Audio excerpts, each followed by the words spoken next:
আহ, কি হলো মিতু? আমাকে ধাক্কা দিলে কেন? খবরদার, একদম আমাকে ছোঁয়ার চেষ্টা করবি না। কি বলছো এসব? আজ আমাদের বাসর রাত। তোর মতো একটা ছোট লোক মুদির দোকানদারের সাথে আমার বাসর রাত? তুই স্বপ্নেও ভাবিস না এসব। ছোট লোক বলছো কেন আমাকে? আমি তো তোমার বৈধ স্বামী। বৈধ স্বামী? তোকে স্বামী হিসেবে মানবে কে? তুই তো একটা ভিখারি। ভিখারি হতে যাব কেন? হালাল পথে ব্যবসা করি খাই আমি। তোর ওই পচা চাল ডাল বেচা দোকানটাকে তুই ব্যবসা বলিস? ছি। দোকানটা ছোট হতে পারে, কিন্তু আমি তো কাউকে ঠকাই নেই। তোর গা থেকে সস্তা পেঁয়াজ আর রসুনের গন্ধ আসছে। এই গন্ধ নিয়ে তুই আমার মতো সুন্দরী মেয়েকে ছুতে আসিস কোন সাহসে? ধামরাইয়ের সুয়াপুর গ্রামের একটি পুরনো টিনের চালের ঘর। মাঝরাতে নিস্তব্ধতার চারিদিকে রজনীগন্ধা আর গোলাপের মিষ্টি সুবাস ছড়িয়ে আছে। ঘরের ভেতর টিমটিম করে জ্বলছে একটি পুরনো হলুদ বাল্ব। মেঝেতে ছিটকে পড়ে আছে ফারহান। মিতুর পরনে লাল বেনারসি, সারা গা গয়নায় মোড়ানো। এই সাধারণ মুদির দোকানদার ফারহানই হলো আমাদের গল্পের নায়ক, আর খাটের ওপর বসে থাকা এই অহংকারী সুন্দরী মেয়েটি হলো গল্পের নায়িকা মিতু। আজ সকালে ধামরাইয়ের এই গ্রামের ফারহানের সাথে মৃত্যুর বিয়ে হয়েছে। মিতুর ভাই সাদেক তাকে অনেক বড় ঘরের ছেলে বলে মিথ্যা বুঝিয়ে এই সাধারণ পরিবারে বিয়ে দিয়েছে। বাসরাতে ফারহান আলতো করে মিতুর হাতটা ছুঁতে মিতু সজোরে তাকে ধাক্কা দিয়ে খাটের নিচে ফেলে দেয়। আমার গায়ে পেঁয়াজ রসুনের গন্ধ থাকতে পারে, কিন্তু আমার মনটা তো পরিষ্কার মিতু। তোর ওই পরিষ্কার মন ধুয়ে কি আমি পানি খাবো? তুমি এভাবে কথা বলছো কেন মিতু? আমি তো তোমাকে কোনো মিথ্যে বলে বিয়ে করিনি। তুই মিথ্যে বলিসনি, কিন্তু আমার ভাই তোকে বড়লোক সাজিয়ে আমার সাথে প্রতারণা করেছে। সাদেক ভাই তো আমাকে বলেছিলেন তুমি সবকিছু জেনেই এই বিয়েতে রাজি হয়েছ। আমি পাগল হয়েছি যে তোর মতো একটা 2 টাকার দোকানদারকে জেনে বুঝে বিয়ে করব? কিন্তু এখন তো বিয়েটা হয়ে গেছে, আল্লাহ কবুল করেছেন আমাদের। রাখ তোর বিয়ে, আমি এই বিয়ে মানি না। না মানলে তুমি নিজের ইচ্ছেতে কাবিননামায় সই করলে কেন? সই তো করেছি 5 লাখ টাকার কাবিন দেখে। ভেবেছিলাম বড় কোনো ব্যবসায়ী তুই। তার মানে তুমি আমাকে নয়, শুধু 5 লাখ টাকা দেখে বিয়ে করতে রাজি হয়েছিলে? হ্যাঁ তাই তো, আমার মতো রূপসী মেয়ের দাম ওই 5 লাখ টাকার চেয়েও অনেক বেশি। মানুষের দাম কি টাকা পয়সা দিয়ে মাপা যায় মিতু? অবশ্যই চাই। টাকা না থাকলে তোকে কুকুরও দাম দেবে না। মেঝেতে পড়ে থাকা ফারহান ধীরে সুস্থে মাটি থেকে উঠে দাঁড়ায়। তার সাধারণ সুতির পাঞ্জাবিটা ধুলোয় মেখে গেছে। আমার মা আর ছোট বোনটা সারাদিন ধরে কত কষ্ট করে এই বাসর ঘরটা সাজিয়েছে তোমার জন্য। তোর মা আর বোনের ওই সস্তার রুচির ফুল আমার দম বন্ধ করে দিচ্ছে। ওদের অপমান করো না মিতু, ওরা তোমাকে নিজের বাড়ির মেয়ের মতো আপন করে নিয়েছে। আমি তোর ওই ভিখারি মা আর খ্যাত বোনের আপন হতে আসিনি এখানে। তাহলে তুমি এখন কি চাও মিতু? আমি এই নরক থেকে মুক্তি চাই, আর আমার কাবিনের পুরো 5 লাখ টাকা চাই। 5 লাখ টাকা? এই মাঝরাতে আমি এত টাকা কোথায় পাবো? কোথায় পাবে সেটা তুই বুঝবি? তুই তো একটা কাপুরুষ। আমাকে কাপুরুষ বলছো কেন তুমি? তোর মুরত ছিল না এত টাকা দেওয়ার, তো তুই 5 লাখ টাকার কাবিনের বিয়ে করতে গেলি কেন? সাদেক ভাই বলেছিলেন কাবিন তো শুধু একটা সম্মান, এটা তো আর নগদ দিতে হয় না। আমার ভাই কি বলেছে সেটা আমি শুনতে চাই না, আমি আমার টাকা চাই। তুমি তো জানো আমার অবস্থা, আমি এতগুলো টাকা একসাথে কখনো চোখেও দেখিনি। তাহলে তুই তোর ওই পচা মুদি দোকান বিক্রি করে দে। দোকান বিক্রি করে দিলে আমার মা আর ছোট বোনটাকে আমি কি খাওয়াবো? তোর মা বোন না খেয়ে মরলে আমার কি? আমাকে তুই টাকা দিবি। মিতুর গলার স্বর ক্রমশ চড়া হতে থাকে। পুরনো টিনের ঘরের বাইরে রাতে ঝিঁঝি পোকার ডাক মিতু চিৎকারে ঢাকা পড়ে যায়। মিতু একটু শান্ত হও, সংসারটা তো কেবল শুরু হলো। তোর সাথে কিসের সংসার? তোর তো আমাকে 2 বেলা ভালো খাবার দেওয়ারও মুরুদ নেই। আমি কথা দিচ্ছি জীবনে কোনো দিন তোমাদের না খেয়ে থাকতে দেব না। আমি কি তোর কাছে ডাল ভাত খাওয়ার জন্য এসেছি? আমার শপিং গয়না ঘোরাঘুরি এসব কে দেবে? আমি আস্তে আস্তে সব শখ পূরণ করার চেষ্টা করব। তোর ওই 2 টাকার দোকান দিয়ে তুই আমার শখ পূরণ করবি?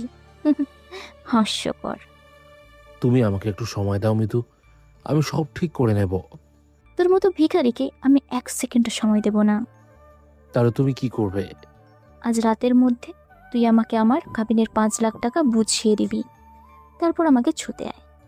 এটা তো অসম্ভব, আমি পারবো না। পারবি না? ঠিক আছে, তাহলে কাল সকালে আমি সোজা থানায় যাব। থানায় যাবে কেন? নারী নির্যাতনের মামলা করব তোর আর তোর ওই ভিখারি মা বোনের নামে।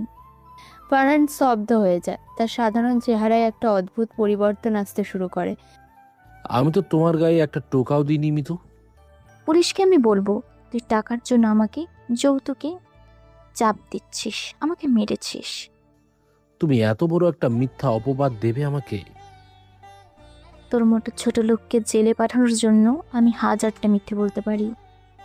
আমার সম্মান নষ্ট হবে গ্রামে, সবাই আমাকে খারাপ ভাববে। তোর আবার সম্মান কিসের রে? মুদির দোকানদারের আবার সম্মান থাকে নাকি? গরিবের কি সম্মান থাকতে নেই? না, নেই। টাকা নেই তো সম্মানও নেই। তুমি আমার মা বোনকে জড়াতে চাইছো কেন এই মিথ্যে মামলায়? কারণ ওরা তোকে এই বিয়েতে সায় দিয়েছে, ওদেরকেও জেলের ভাত খাওয়াবো আমি। মিতুর এই হুমকির পর ফারহানের চোখের দৃষ্টি হঠাৎ করে একদম শান্ত হয়ে যায়। তার ভেতরে যে একজন সাধারণ মুদি দোকানদার নেই সেটা যেন এই নীরবতায় ফুটে ওঠে। তুমি সত্যি সত্যি আমাকে জেলে পাঠাতে চাও? অবশ্যই, কাল সকালেই তোকে পুলিশের হাতে তুলে দেব আমি। আর যদি আমি টাকাটা দিয়ে দিই? তাহলে আমি টাকাটা নিয়ে কালই এই নোংরা বাড়ি ছেড়ে চলে যাব। আমার সাথে সংসার করবে না? তোর মতো পেঁয়াজ রসুন গন্ধওয়ালা লোকের সাথে সংসার করার চেয়ে মরে যা অনেক ভালো। সাদেক ভাই তো আমাকে বলেছিলেন তুমি অনেক শান্ত স্বভাবের মেয়ে। আমি শান্ত, কিন্তু তোর মতো ফকিন্নির ঘরে এসে আমি শান্ত থাকতে পারবো না। ফকিন্নি বলছো কেন? আমাদের তো কারোর কাছে হাত পাততে হয় না। হাত পাততে হয় না, কিন্তু তোদের জীবনটা তো বস্তির মানুষের চেয়েও অধম। গ্রামের জীবন একটু সাদামাটা হয় মিতু, এটাকে বস্তি বলা ঠিক না। আমার কাছে এটাই বস্তি। আমার বান্ধবীদের সবার বড়লোক ঘরে বিয়ে হয়েছে। বড়লোক হলেই কি সংসারে শান্তি আসে? শান্তি আসুক বা না আসুক, অন্তত তাদের এসি গাড়িতে ঘোরার সুযোগ তো আছে।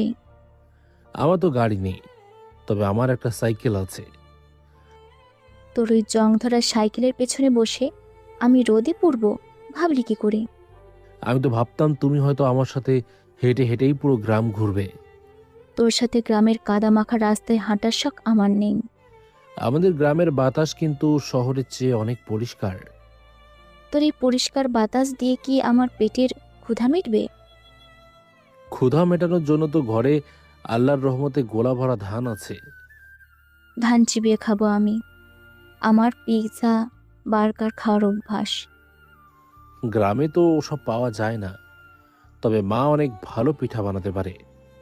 তোর মায়ের হাতের পিঠা তো নিজে খা, আমাকে এসব খ্যাত খাবার দিবি না।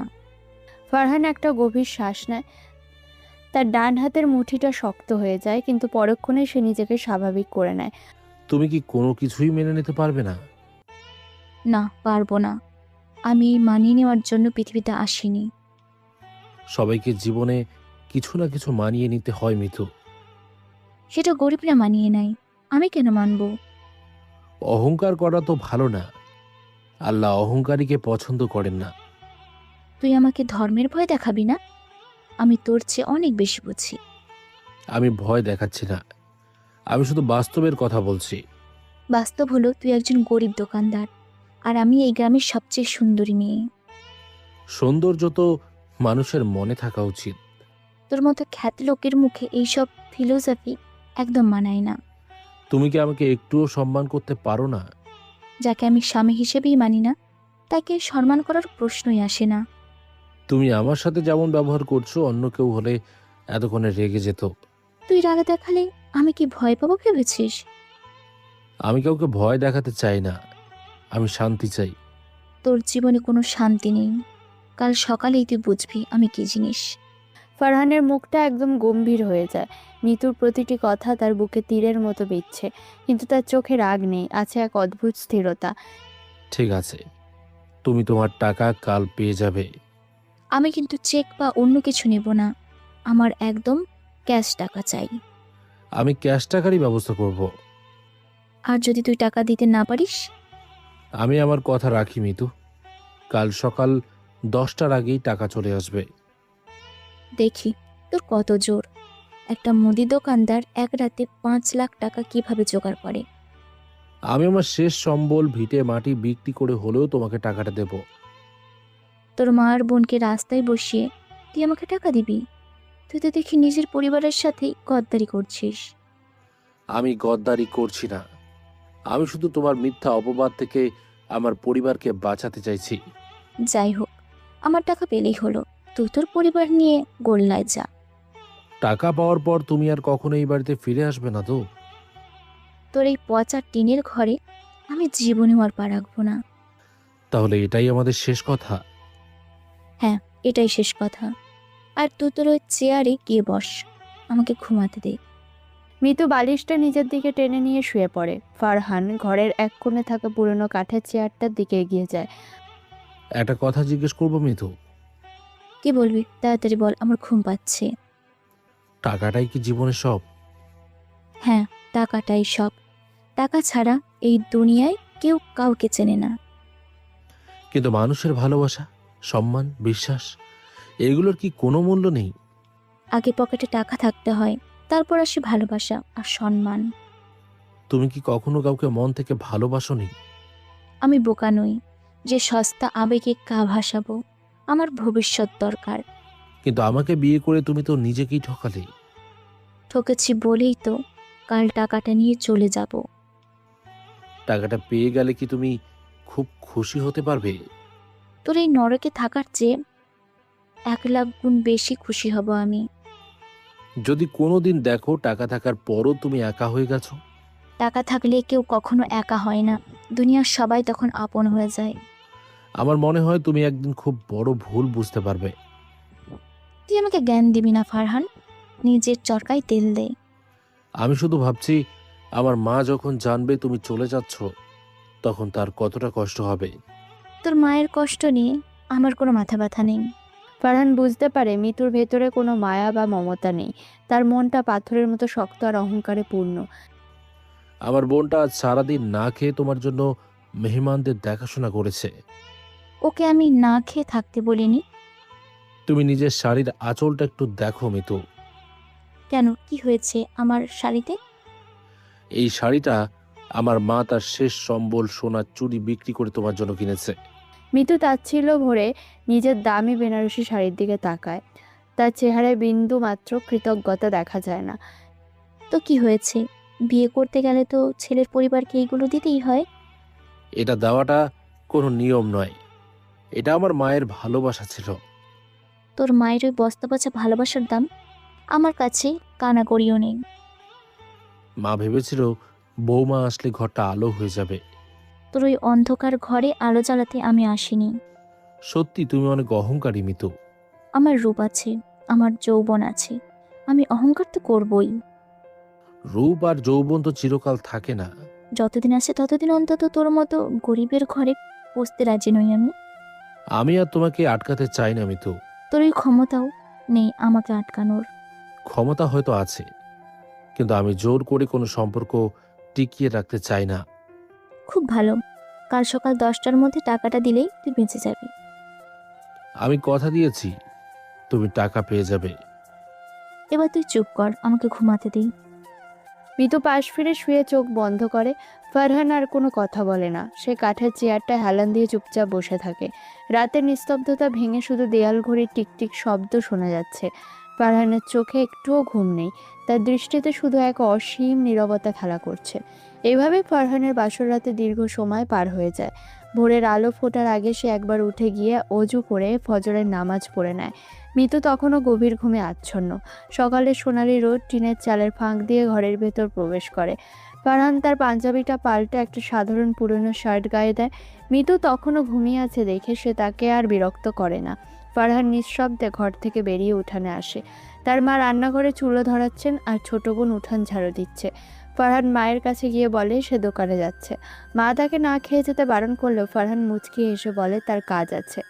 গ্রামের আঁকাবাঁকা মেঠো পথ ধরে ফারহান তার মুদি দোকানের দিকে হাঁটতে থাকে। তার মাথার ভেতর এখন শুধু একটা চিন্তায় ঘুরপাক খাচ্ছে। সকাল 10টার মধ্যে মিতুর কাবিনের 5 লাখ টাকা জোগাড় করা। সকালে রোদ বেশ কড়া হয়ে উঠেছে। ধামরাইয়ের সুয়াপুর বাজারের একপাশে ফারহানের ছোট্ট টিনের চালের মুদির দোকান। ফারহান ঘামে ভেজা একটা সাধারণ শার্ট পরে দোকানে বসে লাল শালুর খাতায় বাকি লিখছে। দোকানের সামনে দাঁড়িয়ে আছেন গ্রামের বয়স্ক রহমত চাচা। রহমত চাচা একজন সৎ ও সহজ সরল কৃষক, যিনি ফারহানকে নিজের ছেলের মতোই স্নেহ করেন। ফারহান পাল্লায় মেপে রহমত চাচাকে ডাল আর চাল দিচ্ছে। বাবা ফারহান, কাল তো তোর বিয়ে হলো, আজকেই দোকানে চলে আসলি যে? দোকান না খুললে তো সংসার চলবে না চাচা।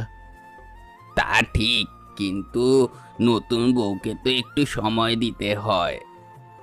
সময় তো দেবই চাচা, আগে তো পেটের ভাত জোগাড় করতে হবে।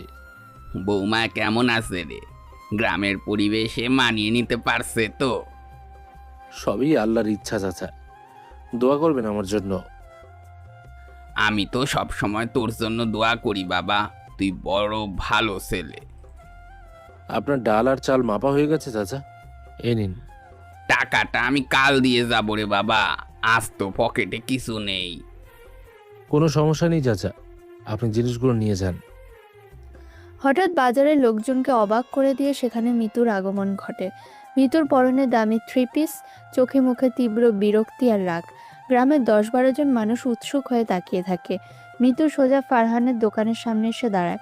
এই 2 টাকার দোকানদার, তুই এখানে বসে বসে পচা ঢাল চাল বেচছিস? মিতু, তুমি এখানে কেন এসেছো? কেন এসেছি মানে? আমার কাবিনের 5 লাখ টাকা কই? আমি তো তোমাকে বলেছিলাম 10টার মধ্যে টাকার ব্যবস্থা করব। তুমি সবার সামনে এভাবে কথা বলছো কেন? সবার সামনে বলবো না তো কি তোর কানে কানে বলবো? চোর বাটপার কোথাকার। আস্তে কথা বলো মিতু, গ্রামের মুরব্বীরা আছেন এখানে। তোর গ্রামের খ্যাত মুরব্বীদের আমি গুনি নাকি? তুই টাকা দিবি কিনা সেটা বল। আমি তো কথা দিয়েছি টাকা দেব। তোর এই পচা চাল ডাল বেচা টাকা দিয়ে তো আমার মেকআপের দামও উঠবে না। তুই দিবি 5 লাখ টাকা? আল্লাহ ভরসা, ঠিকই ব্যবস্থা হয়ে যাবে। তোর মুখে ধর্মের কথা মানায় না ফারহান, তুই একটা আস্ত প্রতারক। আমি তোমাকে কোনোদিন ঠকাইনি মিতু। তুই নিচে আমাকে ঠকাসনি, কিন্তু তোর ওই 2 টাকার রূপ দেখিয়ে আমার ভাইকে বোকা বানিয়েছিস। সাদেক ভাই তো নিজ ইচ্ছেতেই আমাদের বিয়ে দিয়েছেন। আমার ভাই তো জানতো না তুই একটা ভিখারি মুদির দোকানদার। দোকানদার হওয়াটা কি কোনো পাপ মিতু? আমার কাছে এটা পাপ। তোর মতো ফকিন্নির সাথে 1 সেকেন্ডও থাকা আমার জন্য পাপ। মিতুর এই চিৎকার আর গালাগালিতে বাজারের লোকজন জড়ো হয়ে যায়। বয়স্ক রহমত চাচা চুপ থাকতে না পেরে মিতুকে বোঝানোর চেষ্টা করেন। মা, তুমি একটু শান্ত হও, বাজারের মধ্যে এভাবে স্বামীর সাথে কেউ কথা বলে? এই বুড়ো, তুই কে রে? তুই আমাকে শান্ত হতে বলার কে? আমি ফারহানের চাচার মতন, তুমি ঘরের বউ, ঘরে চলো মা। আমি তোর কোন বাপের ঘরের বউ রে? এই ফকিন্নির সাথে আমার কোনো সম্পর্ক নেই। মিতু, রহমত চাচাকে অপমান করো না, উনি বয়স্ক মানুষ। তুই আমাকে শেখাবি আমি কার সাথে কিভাবে কথা বলবো? মা গো, টাকা পয়সা তো হাতের ময়লা, ফারহান ছেলেটা তো সোনার টুকরা। তোর সোনার টুকরো ছেলেকে তুই গলায় ঝুলিয়ে রাখ। আমার নগদ 5 লাখ টাকা চাই। চাচাকে এসব কথা বলো না মিতু, ওনার তো কোনো দোষ নেই। তোর মতো ভিখারির পক্ষে তো এই ভিখারি বুড়াই কথা বলবে। তুমি এমন অহংকার করছো কেন মা? আল্লাহ তো অহংকার পছন্দ করে না। তুই আমাকে ধর্মের বই দেখাবি না বুড়া। তোর ওই ছেঁড়া লুঙ্গি সামলা আগে। মিতু চুপ করো তুমি। তুই আমাকে চুপ করতে বলছিস? তোর এত বড় সাহস! বড়দের সাথে এভাবে বেয়াদবি করাটা ঠিক হচ্ছে না। তোর এই বাজারের সব ছোট লোকদের আমি কিনে নিতে পারি, বুঝলি?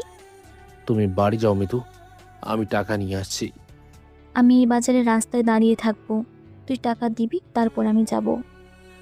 তুমি বুঝতে পারছো না, সবাই আমাদের নিয়ে হাসাহাসি করছে। হাসুক, সবাই দেখুক তুই কত বড় একটা কাপুরুষ। আমি তো তোমার সব শর্ত মেনে নিয়েছি, তারপরও কেন এমন করছো? কারণ তোর এই নোংরা চেহারাটা দেখলেই আমার গা জ্বলে যাচ্ছে। আমার চেহারা নোংরা হতে পারে, কিন্তু আমার রোজগারটা হালাল। তোর ওই হালাল রোজগার দিয়ে তুই নিজে ভিক্ষে করে খা, আমাকে আমার টাকা দে। আমি তো বললাম 10টার মধ্যেই টাকা পেয়ে যাবে তুমি। আমি এখন টাকা চাই, তুই এখনই তোর ওই দোকান বিক্রি করি আমাকে টাকাটা দে। দোকান বিক্রি করার একটা নিয়ম আছে মিতু, হুট করে তো আর হয় না। আমি কোনো নিয়ম শুনতে চাই না, তুই টাকা দিবি কিনা সেটা বল। আমি চেষ্টা করছি। চেষ্টা না, তুই টাকা না দিলে আমি এই বাজারের মাঝখানেই তোকে পুলিশে ধরিয়ে দেব। ফারহান কোনো প্রতিবাদ করে না। সে মাথা নিচু করে চুপচাপ রহমত চাচার ডাল মাপতে থাকে। কিন্তু মিতুর তীব্র অপমানে তার বুকের ভেতরটা যেন রাগে ফেটে যাচ্ছে। ফারহানের ডান হাতের মুঠোয় ধরা আছে পাল্লার আধা কেজির একটি লোহার বাটখারা।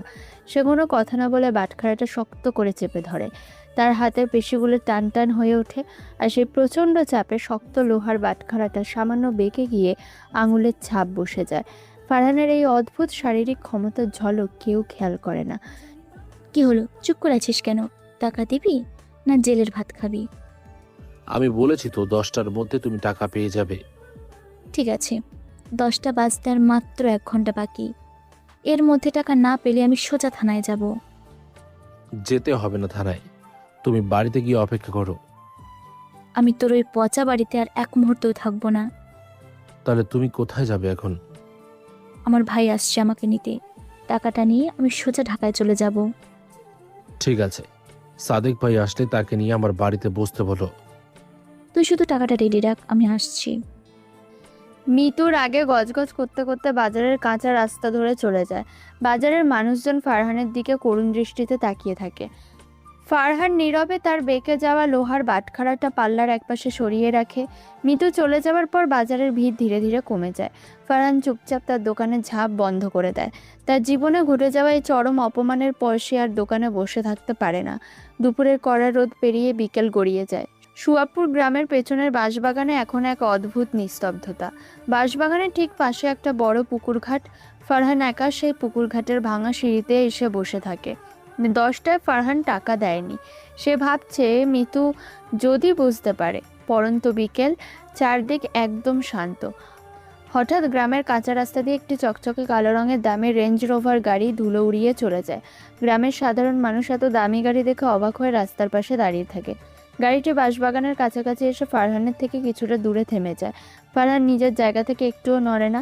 সে পকেট থেকে একটি সাধারণ পুরনো বাটন ফোন বের করে। তবে ফোনটি দেখতে সাধারণ হলেও ফারহান অদ্ভুতভাবে কিছু গোপন কোড চেপে একটি স্যাটেলাইট কানেকশনে ডায়াল করে। ফোনের ওপাশ থেকে এক অপরিচিত কণ্ঠ কাঁপা কাঁপা গলায় কথা বলে ওঠে। বস, সব রেডি। কাজটা নিখুঁতভাবে হয়েছে তো? জি বস, একদম আপনার নির্দেশ মতো। কালকের মধ্যে সব ক্যাশ চাই, 5 লাখ। বস, এত সামান্য টাকার জন্য আপনি? আমি যা বলেছি শুধু সেটা শোনো। ক্ষমা করবেন বস, টাকাটা কাল সকালের আগেই পৌঁছে যাবে। কেউ যেন ঘুণাক্ষরও বুঝতে না পারে এই টাকা কোথা থেকে এসছে। কেউ কিছু টের পাবে না বস, সব আড়ালেই থাকবে। আর ওই খলিল মহাজনের খবর কি? সে তো আমাদের ভয় কাঁপছে বস। আপনার কথা মতোই সেসব কাগজে সই করবে। ঠিক আছে, কাজ শেষ হলে আমাকে আর কল করার দরকার নেই। কিন্তু বস, ওই মেয়েটা আপনার সাথে এত বড় বেয়াদবি করলো, আপনি কিছুই বললেন না? ওর অহংকারের শাস্তি ও নিজেই পাবে। তুমি শুধু নিজের কাজ করো। জি বস, আপনি যা বলবেন তাই হবে। টাকাটা যেন কোনোভাবেই হাতছাড়া না হয়। একদম নিশ্চিন্ত থাকুন বস, আপনার আদেশ অক্ষরে অক্ষরে পালন করা হবে। ঠিক আছে, রাখছি। ফারহান আর কোনো কথা না বলে কলটা কেটে দেয়। সে কিছুক্ষণ ফোনটার দিকে শান্ত দৃষ্টিতে তাকিয়ে থাকে। এরপর কোনো দ্বিধা না করে সাধারণ বাটন ফোনটা সোজা পুকুরের গভীর পানিতে ছুঁড়ে ফেলে দেয়। টুপ করে একটা শব্দ হয় এবং ফোনটা তলিয়ে যায়। সাধারণ একজন মুদি দোকানদার কিভাবে রেঞ্জ রোভার গাড়ির মালিকদের নিয়ন্ত্রণ করছে এবং স্যাটেলাইট ফোনে কথা বলছে, এই রহস্য যেন পুকুরের জলের মতোই গভীর হয়ে ওঠে। ফারহান ধীরে ধীরে উঠে দাঁড়ায় এবং শান্ত পায়ে বাড়ির দিকে হাঁটতে শুরু করে। পুকুরঘাটের সেই গভীর রহস্যময় ফোনালাপের পর বিকেল গড়িয়ে ধীরে ধীরে সন্ধ্যা নামে। সুয়াপুর গ্রামের চারপাশে যখন মাগরিবের আজান ধ্বনিত হচ্ছে, ফারহান তখন ধীর পায়ে নিজের বাড়ির দিকে হাঁটা ধরে। রাত 8টা। ফারহানের বাড়ির উঠানে একটা থমথমে পরিবেশ। উঠানের একপাশে একটা বড় ট্রলি ব্যাগ নিয়ে দাঁড়িয়ে আছে মিতু, আর তার সামনে দাঁড়িয়ে আঁচলে চোখ মুছছেন ফারহানের বৃদ্ধা মা। মাকো, তুই রাতের বেলা কোথায় যাবি? আপনার ছেলের এই ভিখারির আস্তানায় অন্তত আমি থাকবো না। ফারহান তো কোনো অন্যায় করেনি মা, তুই একটু বোঝ। আপনার ছেলে আমার জীবনটা নষ্ট করেছে, আর আপনি বলছেন সে অন্যায় করেনি। সংসার তো সবে শুরু হলো, আস্তে আস্তে সব ঠিক হয়ে যাবে। গরিবের সংসারে শুধু অভাব বাড়ে, কিছু ঠিক হয় না। আমাদের অভাব থাকতে পারে, কিন্তু আমরা তো তোকে কোনো কষ্ট দেইনি। এই পচা টিনের ঘরে থাকাটাই আমার জন্য সবচেয়ে বড় কষ্ট। তুই চলে গেলে গ্রামের মানুষ আমাদের নিয়ে কি ভাববে মা? গ্রামের মানুষের কথায় আমার পেট ভরবে না। আমি আমার টাকা চাই। এমন সময় বাড়ির কাঁচা উঠানে দুটো রিক্সা এসে থামে। রিক্সা থেকে নামে মৃতুর বড় ভাই সাদেক এবং তার স্ত্রী রিনা। সাদেক শহরের একটা ছোট কোম্পানিতে দালালি করে, তার পরনে সস্তা কিন্তু চকচকে শার্ট। আর রিনা হলো অহংকারী স্বভাবের মহিলা, যে কথায় কথায় মানুষকে ছোট করতে পছন্দ করে। কিরে মিতু, তুই ব্যাগ নিয়ে উঠোনে দাঁড়িয়ে আছিস কেন? তোমরা এতক্ষণ পর আসলে ভাইয়া, আমি এই ফকিনীর বাড়িতে আর 1 সেকেন্ডও থাকবো না। বাবা, কি ঘুটঘুটে অন্ধকার বাড়ি! এখানে তো মশা আর ব্যাঙ ছাড়া কোনো মানুষ থাকতে পারে না। ভাবি, এই লোকগুলো আমাকে কাল রাত থেকে না খাইয়ে মেরে ফেলার উপক্রম করেছে। এমন মিথ্যে অপবাদ দিস না মা, আমি তো নিজে হাতে তোকে ভাত বেড়ে দিয়েছিলাম। আপনার ওই মোটা চালের ভাত আর পচা ডাল কি আমার ননদ খেতে পারে? আমরা তো গ্রামের মানুষ, আমাদের যা সামর্থ্য আমরা তো তাই দিয়েছি। সামর্থ্য যখন নেই, তখন আমার এত সুন্দরী বোনকে বিয়ে করানোর শখ হলো কেন আপনাদের? বাড়ির বারান্দার অন্ধকার থেকে ধীর পায়ে উঠানের আলোতে এসে দাঁড়ায় ফারহান। তার মুখটা একদম শান্ত, কিন্তু চোখের দৃষ্টি খুব তীক্ষ্ণ। সাদেক ভাই, আপনি তো আমার অবস্থা জেনেই এই বিয়েতে রাজি হয়েছিলেন। আমি রাজি হয়েছিলাম কারণ তুই আমাকে বুঝিয়েছিলি তোর অনেক বড় ব্যবসা আছে। আমি আপনাকে বলেছিলাম আমার একটা মুদির দোকান আছে। আমি কোনো মিথ্যা বলিনি। তোর ওই টিনের চালের দোকানকে তুই ব্যবসা বলিস? হালাল উপায়ে করা যে কোনো কাজই সম্মানজনক। থামুন তো আপনার সম্মানের কথা। পকেটে 2 টাকা নেই, আসছে সম্মানের গল্প শোনাতে। ভাবি, আপনি আমাদের বাড়িতে মেহমানের মতো কথা বলুন। আমি তোর মতো ছোট লোকের বাড়িতে মেহমান হয়ে আসিনি, আমি আমার ননদকে নিতে এসেছি। ভাইয়া, এই লোকটা আমাকে আজ সকালে বাজারের মাঝখানে অপমান করেছে। আমি অপমান করেছি নাকি তুমি সবার সামনে আমাকে গালিগালাজ করেছো মিতু? তুই গালি খাওয়ার মতনই কাজ করেছিস ফারহান। আমি আপনার বোনের কোনো অসম্মান করিনি সাদেক ভাই। আমার বোনকে এই কুঁড়ে ঘরে এনে তুই ওর স্ট্যাটাস নষ্ট করেছিস, এটাই সবচেয়ে বড় অসম্মান। স্ট্যাটাস দিয়ে কি মানুষের বিচার হয়? অবশ্যই হয়। আমাদের মিতুকে তো শহরের বড় বড় অফিসাররা বিয়ে করতে চেয়েছিল। তাহলে আপনারা শহরের অফিসার দেখে বিয়ে দিতেন, আমার মতো গরিবের ঘরে দিলেন কেন? সেটা আমার ভুল হয়েছে। আমি তোর ভদ্র চেহারা দেখে প্রতারিত হয়েছি। আমি কোনো প্রতারণা করিনি সাদেক ভাই। আপনারা 5 লাখ টাকার কাবিন চাপিয়েছিলেন, আমি শুধু সেটাই মেনে নিয়েছিলাম। হ্যাঁ, আর সেই 5 লাখ টাকাই আমি এখন নগদ চাই। শুনলি তো, আমার বোন যা বলেছে তাই হবে। সাদেক ভাই, আপনি তো জানেন কাবিনের টাকাটা একটা গ্যারান্টি, এটা তো নগদ দেওয়ার কথা ছিল না। এখন আমার বোন তোর সাথে সংসার করবে না, তাই টাকাটা তাকে নগদ দিতেই হবে। আপনারা কি টাকার জন্য বিয়ে দিয়েছিলেন নাকি সংসার করার জন্য? সংসার তো সমানে সমানে হয়। তোর মতো ভিখারির সাথে মিতুর কিসের সংসার? আপনারা এমন নিষ্ঠুর কথা বলবেন না, আমার ছেলেটা তো অনেক ভালো। এই বুড়ি, তুই একদম চুপ থাকবি। তোর ছেলের মতো তুইও একটা বাটপার। ভাবি, আমার মাকে নিয়ে একদম কোনো আজে বাজে কথা বলবে না। তোর মাকে আমি কি এমন গালি দিয়েছি? যা সত্যি তাই তো বললাম। আমার মা এই দুনিয়ার সবচেয়ে বড় সৎ মানুষ, তাকে অপমান করার অধিকার আমি কাউকে দেইনি। ফারহান, তুই আমার বউয়ের উপর গলা তুলে কথা বলছিস কেন? আপনার বউ আমার মায়ের সাথে বেয়াদবি করছে, আপনি সেটা দেখছেন না? গরিব মানুষের আবার সম্মান কিসের? তোরা তো এমনিতেই ছোট লোক। সাদিক ভাই, আমি আপনাকে সম্মান করি, আমাকে বাধ্য করবেন না বাজে ব্যবহার করতে। তুই কি বাজে ব্যবহার করবি রে? তোর তো আমাদের সামনে দাঁড়ানোরই যোগ্যতা নেই। যোগ্যতা মানুষের ব্যবহারে প্রকাশ পায় মিতু, পোশাকে নয়। তুই আমাকে আর জ্ঞান দিবি না। তুই টাকাটা দিবি কিনা সেটা বল। আমি তো সকালেই বলেছি তুমি তোমার টাকা পেয়ে যাবে। শুধু মুখে বললেই তো হবে না। তোর মতন মুদির দোকানদার 5 লাখ টাকা পাবে কোথায়? কোথা থেকে পাবো সেটা আমার ব্যাপার, আপনারা টাকা নিয়ে চলে যাবেন। আমার তো মনে হয় তুই কোনো চুরির ধান্দা করেছিস। চুরি আপনাদের মতো লোভী মানুষটা করে, আমি নই। কি বললি তুই? আমাকে চোর বলছিস? আমি কাউকে চোর বলিনি, আমি শুধু বাস্তবের কথা বলেছি। তোর এই ফালতু কথা বন্ধ কর ফারহান। কাল সকাল 10টার মধ্যে আমার টাকা চাই। আমি তো কথা দিয়েছি কাল সকালেই টাকা দেব। শেষবারের মতো বলছি, কাল সকাল 10টার মধ্যে আমার 5 লাখ টাকা কাবিন বুঝে দিবি। আর যদি না দিই? না হলে পুলিশ নিয়ে আসবো। তোকে আর তোর এই মা বোনকে জেলের ঘানি টানাবো। তুমি এত নিচে নামতে পারবে মিথু? তোর বাপদাদার ভিটে মাটি বিক্রি কর, আর তোর ওই পচা দোকান বিক্রি কর, আমার টাকা চাই। ভিটেমাটি বিক্রি করতে বলিস না মা, এটা আমাদের বাপদাদার ভিটে। আপনার বাপদাদার স্মৃতি ধুয়ে আপনি পানি খান। আমি আমার কাবিনের টাকা চাই। মা, তুমি ওদের সাথে কথা বলো না, ওরা টাকার কাছে অন্ধ হয়ে গেছে। আমরা অন্ধ হইনি ফারহান, আমরা শুধু আমাদের পাওনা বুঝে নিচ্ছি। আপনারা পাওনা বুঝে নিচ্ছেন না, আপনারা আমার অসহায়ত্বের সুযোগ নিচ্ছেন। তোর অসহায়ত্ব তো আমাদের দেখার বিষয় না, আমাদের টাকা পেলেই হলো।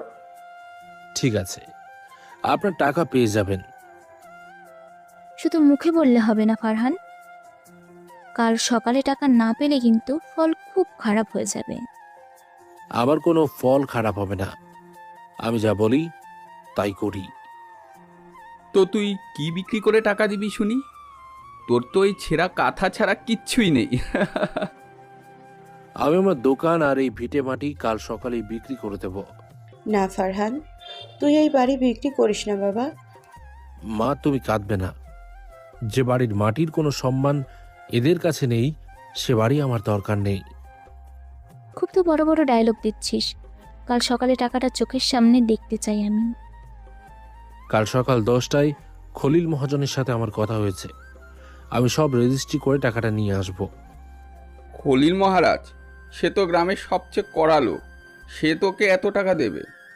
সেটা আমি আর খলিল মহাজন বুঝবো, আপনারা শুধু আপনাদের টাকা গুনে নেবেন। গুনে তো নিবই, একটা টাকা কম হলে কিন্তু তোকে আমি জুতো পেটা করব। ভাবি, মুখ সামলে কথা বলুন, আমি এখনো আপনাদের গায়ে হাত তুলিনি। তুই আমাদের গায়ে হাত তুলবি? তোর এত বড় সাহস? সাহস আমার অনেক আছে সাদেক ভাই, কিন্তু আমি আমার মায়ের সামনে কোনো অশান্তি চাই না। তুই একটা আস্ত কাপুরুষ, তোর মুখে এসব কথা একদম মানায় না। ফারহান মিতুর চোখের দিকে সরাসরি তাকায়। ফারহানের সেই স্থির শীতল দৃষ্টি দেখে মিতু এক মুহূর্তের জন্য কিছুটা থমকে যায়। ঠিক আছে, কাল সকালেই তুমি তোমার টাকা পেয়ে যাবে। তুই টাকা দিবি? তুই? হ্যাঁ, আমি দেব। তোর মতো রাস্তার ভিখারি আমাকে 5 লাখ টাকা দেবে? এটা দেখার জন্য আমার তর্স হয়েছে না। অহংকার করো না মিতু, এই টাকার জন্যই একদিন তোমাকে রাস্তায় রাস্তায় ঘুরতে হবে। আমার কপালে কি আছে সেটা আমি বুঝবো, তুই তো চিন্তা কর। মিতু, ওর সাথে আর কথা বলিস না। চল, আমরা আজকে রাতটা বাজারের রেস্ট হাউসে থাকি। হ্যাঁ ভাইয়া, চলো। এই পচা ঘরে আমি আর এক মুহূর্তও থাকবো না। তোরা এত রাতে বাইরে যাবি কেন? ঘরেই তো থাকতে পারিস। আপনার এই মশার খামারে আমরা থাকবো? আমাদের কি প্রাণের মায়া নেই? মা, তুমি ওদের থাকতে বলো না, যাদের মনে বিষ তাদের ঘরে রাখতে নেই।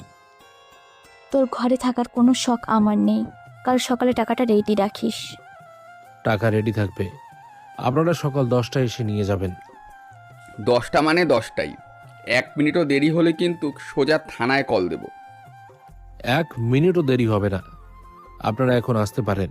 মিতু তাচ্ছিলের হাসি হেসে তার ট্রলি ব্যাগটা টেনে নিয়ে রিকশার দিকে এগিয়ে যায়।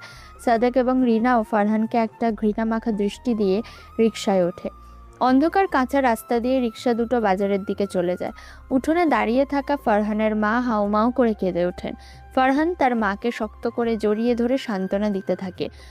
বাবা ফারহান, ওরা তোকে এমন করে অপমান করলো আর তুই সব মুখ বুজে সহ্য করলি? মা, মাঝে মাঝে বড় জবাব দেওয়ার জন্য চুপ থাকতে হয়। কিন্তু তুই কি সত্যিই আমাদের এই বাপদাদার ভিটেমাটি বিক্রি করে দিবি বাবা?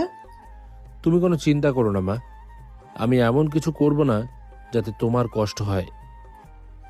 খলিল মহাজন তো খুব খারাপ লোক রে বাবা, ওর কাছে তুই যাবি কেন? খলিল মহাজন খারাপ হতে পারে মা, কিন্তু সে আমাকে ভয় পায়। কি করছিস তুই এসব? তোকে কেন ভয় পাবে সে? ওসব তুমি বুঝবে না মা, তুমি শুধু আল্লাহকে ডাকো। কাল থেকে আমাদের জীবনে আর কোনো অশান্তি থাকবে না। আমার তো খুব ভয় করছে বাবা। তোমার ছেলে বেঁচে থাকতে তোমার কোনো ভয় নেই মা, তুমি চলো, ঘরে গিয়ে ঘুমাবে চলো। ফারহান তার মাকে নিয়ে ধীর পায়ে ঘরের দিকে এগিয়ে যায়। উঠানের এক পাশে পড়ে থাকা মিতুর ফেলে যাওয়া কিছু বাসি রজনীগন্ধা ফুলের দিকে ফারহান একবার ফিরে তাকায়। তার ঠোঁটের কোণে ফুটে ওঠে এক রহস্যময় হাসি। ফারহান জানে কাল সকালে এমন কিছু ঘটতে চলেছে যা সাদেক, রিনা বা মিতুর কল্পনারও বাইরে। রাতের অন্ধকার কেটে ধামরাইয়ে সুয়াপুর গ্রামে সকালের আলো ফুটে ওঠে। রাতের সেই অশান্তির পর ফারহানের মা ফজর নামাজ পড়ে জায়নামাজে বসেই কাঁদছিলেন। ফারহান মাকে সান্ত্বনা দিয়ে সকাল 8টার দিকে বাড়ি থেকে বেরিয়ে যায়। তার গন্তব্য ধামরাই সাব রেজিস্ট্রি অফিস। রাস্তার দুপাশে শিশির ভেজা ঘাস আর সকালের স্নিগ্ধ বাতাস ফারহানের মনের ভেতরে ঝড়টাকে কিছুটা হলেও শান্ত করে। ঠিক সকাল 9টায় ফারহান সাব রেজিস্ট্রি অফিসার পুরনো ভবনের সামনে এসে দাঁড়ায়। অফিসের বারান্দায় একটি কাঠের বেঞ্চে আগে থেকে বসেছিলেন গ্রামের সবচেয়ে প্রভাবশালী এবং রাগী মানুষ খলিলুর রহমান মহাজন, যার ভয়ে পুরো গ্রাম ততস্থ থাকে। সেই খলিল মহাজন ফারহানকে দেখেই যেন হঠাৎ করে বেঞ্চ থেকে লাফ দিয়ে উঠে দাঁড়ান। আসসালামু আলাইকুম। আপনি মানে তুমি এত সকালে চলে এসেছো ফারহান? ওয়ালাইকুম সালাম। আমি তো 9টার কথাই বলেছিলাম খলিল সাহেব। হ্যাঁ, আমি তো 8টা থেকে বসে আছি। তোমার জন্য তো আমাকে বসে থাকতেই হবে। কাগজপত্র সব রেডি করেছেন? সব রেডি, একেবারে নিখুঁতভাবে সব টাইপ করিয়ে এনেছি। টাকাটা এনেছেন তো? অবশ্যই, এই যে ব্যাগের ভেতরে পুরো 5 লাখ টাকা নগদ আছে। কোনো সমস্যা হয়নি তো টাকাটা জোগাড় করতে? সমস্যা? না, তোমার মতো একটা ভালো ছেলের বিপদে আমি টাকা দেব না, তা কি করে হয়? খলিল মহাজন কথাগুলো বলছিলেন আর বারবার পকেট থেকে রুমাল বের করে কপালের ঘাম মুছছিলেন। গ্রামের এই দাপুটে মহাজনকে আজ অদ্ভুতভাবে খুব নার্ভাস দেখাচ্ছে। চলুন ভেতরে গিয়ে সইগুলো সেরে ফেলি। হ্যাঁ চলো। সাব রেজিস্ট্রার সাহেব ভেতরে বসেই আছেন। উনি জানেন তো ভিটেমাটি আর দোকানটা আজ আপনার নামে লিখে দিচ্ছি? সব জানেন, আমি রাতেই উনাকে সব বুঝিয়ে বলেছি। আপনি এত ঘামছেন কেন খলিল সাহেব? শরীর খারাপ লাগছে? না, শরীর ঠিক আছে, আসলে সকাল থেকে বড্ড গরম তো তাই। আপনার হাত কাঁপছে দেখছি। বয়স হয়েছে তো ফারহান, তাই মাঝে মাঝে একটু কাঁপে আর কি। খলিল মহাজনের কাঁপা কাঁপা হাত দেখে স্পষ্ট বোঝা যাচ্ছিল তিনি প্রচণ্ড ভয় পাচ্ছেন। ফারহান আর কোনো কথা না বাড়িয়ে সোজা অফিসের ভেতরে ঢুকে যায়। খলিল মহাজনও মাথা নিচু করে তার পেছন পেছন ঢোকেন। আসুন খলিল সাহেব, এই ছেলেটাই কি তার জমি বিক্রি করছে? জি স্যার, ও ফারহান আমাদের গ্রামেরই ছেলে। তা বাবা ফারহান, তুমি তো দেখছি তরুণ ছেলে, নিজের বাপ দাদার ডিপার্টমেন্টটি আর রোজগারের দোকানটা এভাবে বিক্রি করে দিচ্ছ কেন? বিশেষ একটা প্রয়োজন পড়ে গেছে স্যার। প্রয়োজন তো মানুষের থাকতেই, কিন্তু মহাজনের কাছে জমি বেচলে তো আর ফেরত পাবে না। আরে স্যার, আপনি ওইসব কথা বাদ দিন, আপনি জলদি সই করার ব্যবস্থা করুন। আমি তো ওর ভালোর জন্যই বলছি খলিল সাহেব, আপনারা মহাজনরা তো গরিবের রক্ত চুষে খান। স্যার আপনি চুপ করুন, আমার সামনে এইসব আজে বাজে কথা বলবেন না। স্যার খলিল সাহেবকে আমি নিজ ইচ্ছেতেই জমি দিচ্ছি। আপনি পেপারস দিন। ঠিক আছে বাবা, তোমার জমি তুমি বেচবে, আমার কি? এই নাও, এখানে সই করো। সাব রেজিস্ট্রার নীল রঙের একটা মোটা স্ট্যাম্প পেপার ফারহানের দিকে এগিয়ে দেন। খলিল মহাজন তখন একটা কালো ব্যাগ থেকে 1000 টাকার 5টি বান্ডিল বের করে টেবিলের উপর রাখেন। টাকাটা কি পুরো 5 লাখ আছে খলিল সাহেব? গুনে দেখো ফারহান, একটা টাকাও কম নেই। আমি নিজে 3বার গুনেছি। আমার গোনার দরকার নেই, আপনার উপর আমার বিশ্বাস আছে। বিশ্বাস রাখার জন্যই তো এই মহাজনকে সবাই চেনে। তুমি এবার সইটা করে দাও। দিচ্ছি। ফারহান টেবিল থেকে কলমটা হাতে তুলে নেয়। স্ট্যাম্প পেপারের ওপর সই করার জন্য সে যখন তার ডান হাতটা বাড়ায়, তখন শার্টের হাতের ভেতর থেকে তার আঙুলটা কিছুটা বেরিয়ে আসে। ফারহানের অনামিকায় মুহূর্তের জন্য অত্যন্ত দামি আর চকচকে একটি প্ল্যাটিনামের আংটি দেখা যায়। আংটিটার ঠিক মাঝখানে একটা নীল রঙের বিরল পাথর বসানো। খলিল মহাজন আংটিটা দেখা মাত্র ভয়ে ঢোক গেলেন। তোমার আঙ্গুলে ওই আংটিটা তো বেশ সুন্দর হে, একেবারে বিদেশি দামি পাথরের মতো লাগতেছে। এটা সাধারণ পাথর স্যার, কক্সবাজার থেকে কেনা। তা ওই নাকি? দেখতে তো একদম রাজকীয় লাগছে। গরিবের হাতে রাজকীয় জিনিস মানে না স্যার। এ নিন, আমার সই করা হয়ে গেছে। অনেক ধন্যবাদ ফারহান, এই নাও তোমার 5 লাখ টাকা। টাকাটা ব্যাগে ভরে দিন। দিচ্ছি দিচ্ছি, সাবধানে নিয়ে যেও রাস্তায়। রাস্তায় আমার কোনো ভয় নেই খলিল সাহেব। তা তো বটেই, তোমার আবার ভয় কিসের? আমি তাহলে আসি আজ। আচ্ছা এসো, আর কোনো দরকার হলে আমাকে শুধু একবার বলো। বলবো। আসসালামু আলাইকুম। ফারহান টাকার ব্যাগটা হাতে নিয়ে অফিস থেকে বেরিয়ে আসে। সাব রেজিস্ট্রার অবাক হয়ে খলিল মহাজনের দিকে তাকিয়ে থাকেন। একজন সাধারণ মুদি দোকানদারের সাথে গ্রামের সবচেয়ে জাদরের মহাজনের এই দাসসুলভ আচরণ তার কাছে এক বিরাট রহস্য মনে হয়। অফিস থেকে বেরিয়ে ফারহান গ্রামের কাঁচা রাস্তা ধরে হাঁটতে শুরু করে। সকালের রোদ এখন বেশ প্রখর, মাথার ওপর গনগনে সূর্য। ফারহান তার টাকার ব্যাগটা বুকে চেপে ধরে হাঁটছে। তার মনে কোনো দুঃখ নেই, ভিটামাটি হারানোর কোনো আক্ষেপ নেই। সে শুধু ভাবছে আজ মৃত্যুর অহংকারের জবাব সে কিভাবে দেবে। বেলা 11টার দিকে ফারহান তার বাড়ির কাছাকাছি পৌঁছায়। বাড়ির উঠানটা আজ একদম খাঁ খাঁ করছে। ফারহান ঘরে ঢুকে দেখে পুরো বাড়ি নিস্তব্ধ। তার মা রান্নাঘরে নেই। ঘরের মেঝেতে মিতুর সেই ট্রলি ব্যাগটা রাখা আছে, আর মিতু আয়নার সামনে দাঁড়িয়ে নিজের মুখে মেকআপ করছে। সকালবেলা সাদেক আলীর কাছে ঢাকা থেকে একটা জরুরি ফোন এসেছিল। শেয়ার বাজারে সাদেকের কেনা একটা বড় কোম্পানির শেয়ারে হঠাৎ করে ধস নেমেছে। লক্ষ লক্ষ টাকা লোকসান হওয়ার ভয়ে সাদেক আর রিনা কাল বিলম্ব না করে ভোরের বাসে ঢাকায় ছুটে গেছে। তারা মিতুকে বলে গেছে টাকাটা বুঝে নিয়ে সে যেন দুপুরের বাসে একাই ঢাকায় চলে যায়। তোমার ভাই আর ভাবি কোথায় মিতু? ভাইয়া একটা জরুরি কাজ পড়ে গেছে, তাই ভাবিকে নিয়ে সকাল সকালেই ঢাকায় চলে গেছে। তোমাকে রেখে চলে গেল? আমাকে রেখে যায়নি, টাকাটা নেওয়ার জন্য আমি ইচ্ছে করেই থেকে গেছি। টাকার প্রতি তোমার এতই মায়া? মায়া তো থাকবেই, টাকা ছাড়া এই দুনিয়ায় আমার আর কি আছে। তোমার স্বামী ছিল, কিন্তু তুমি তাকে তো চিনতেই পারলে না। তুই আবার কখন আমার স্বামী হলি? আমি তো তোকে কোনোদিন ওই মর্যাদা দেইনি। মর্যাদা দিলে তো আজ এই দিনটা দেখতে হতো না। তোর ফালতু কথা বন্ধ কর, টাকা নিয়েছিস কিনা সেটা বল। এনেছি, এই নাও তোমার টাকা। ফারহান হাতের কালো ব্যাগটা থেকে 1000 টাকার 5টি চকচকে বান্ডিল বের করে। কোনো কথা না বলে সে বান্ডিলগুলো মিতুর মুখের সামনে বিছানার উপর ছুঁড়ে মারে। বান্ডিলগুলো দেখে মিতুর চোখ হঠাৎ করে বড় বড় হয়ে যায়। এতগুলো নগদ টাকা একসাথে সে জীবনেও দেখেনি। তুই তুই সত্যি 5 লাখ টাকা নিয়ে এসেছিস? আমি যেটা বলি সেটা করে দেখাই মিতু। এত টাকা তুই পেলি কোথায়? তুই কি সত্যি দোকান আর বাড়ি বিক্রি করেছিস? কোথা থেকে বেচি সেটা তোমার জানা দরকার নেই। তুমি তোমার পাওনা গুনে নাও। কিন্তু খলিল মহাজন তো এত সহজে কাউকে এত টাকা দেয় না। সবাই খলিল মহাজনকে ভয় পায়, কিন্তু খলিল মহাজন কাকে ভয় পায় সেটা তো তুমি জানো না। তার মানে তোর কাছে এমন কোনো গোপন টাকা আছে যা তুই লুকিয়ে রেখেছিস? আমার কাছে কি আছে আর কি নেই তাতে তোমার কি আসে যায়? আসে যায় ফারহান, আমি তো ভেবেছিলাম তুই একটা ফকিন্নি মুদির দোকানদার। আমি একজন মুদির দোকানদারি? মিথ্যে বলিস না, একটা সাধারণ দোকানদার এক রাতে 5 লাখ টাকা ক্যাশ আনতে পারে না। টাকাটা তো আমি এনেছি, এবার তুমি তোমার ব্যাগ নিয়ে আমার বাড়ির থেকে বেরিয়ে যাও। মিতুর মনের ভেতর হঠাৎ করে লোভের বীজ অঙ্কুরিত হয়।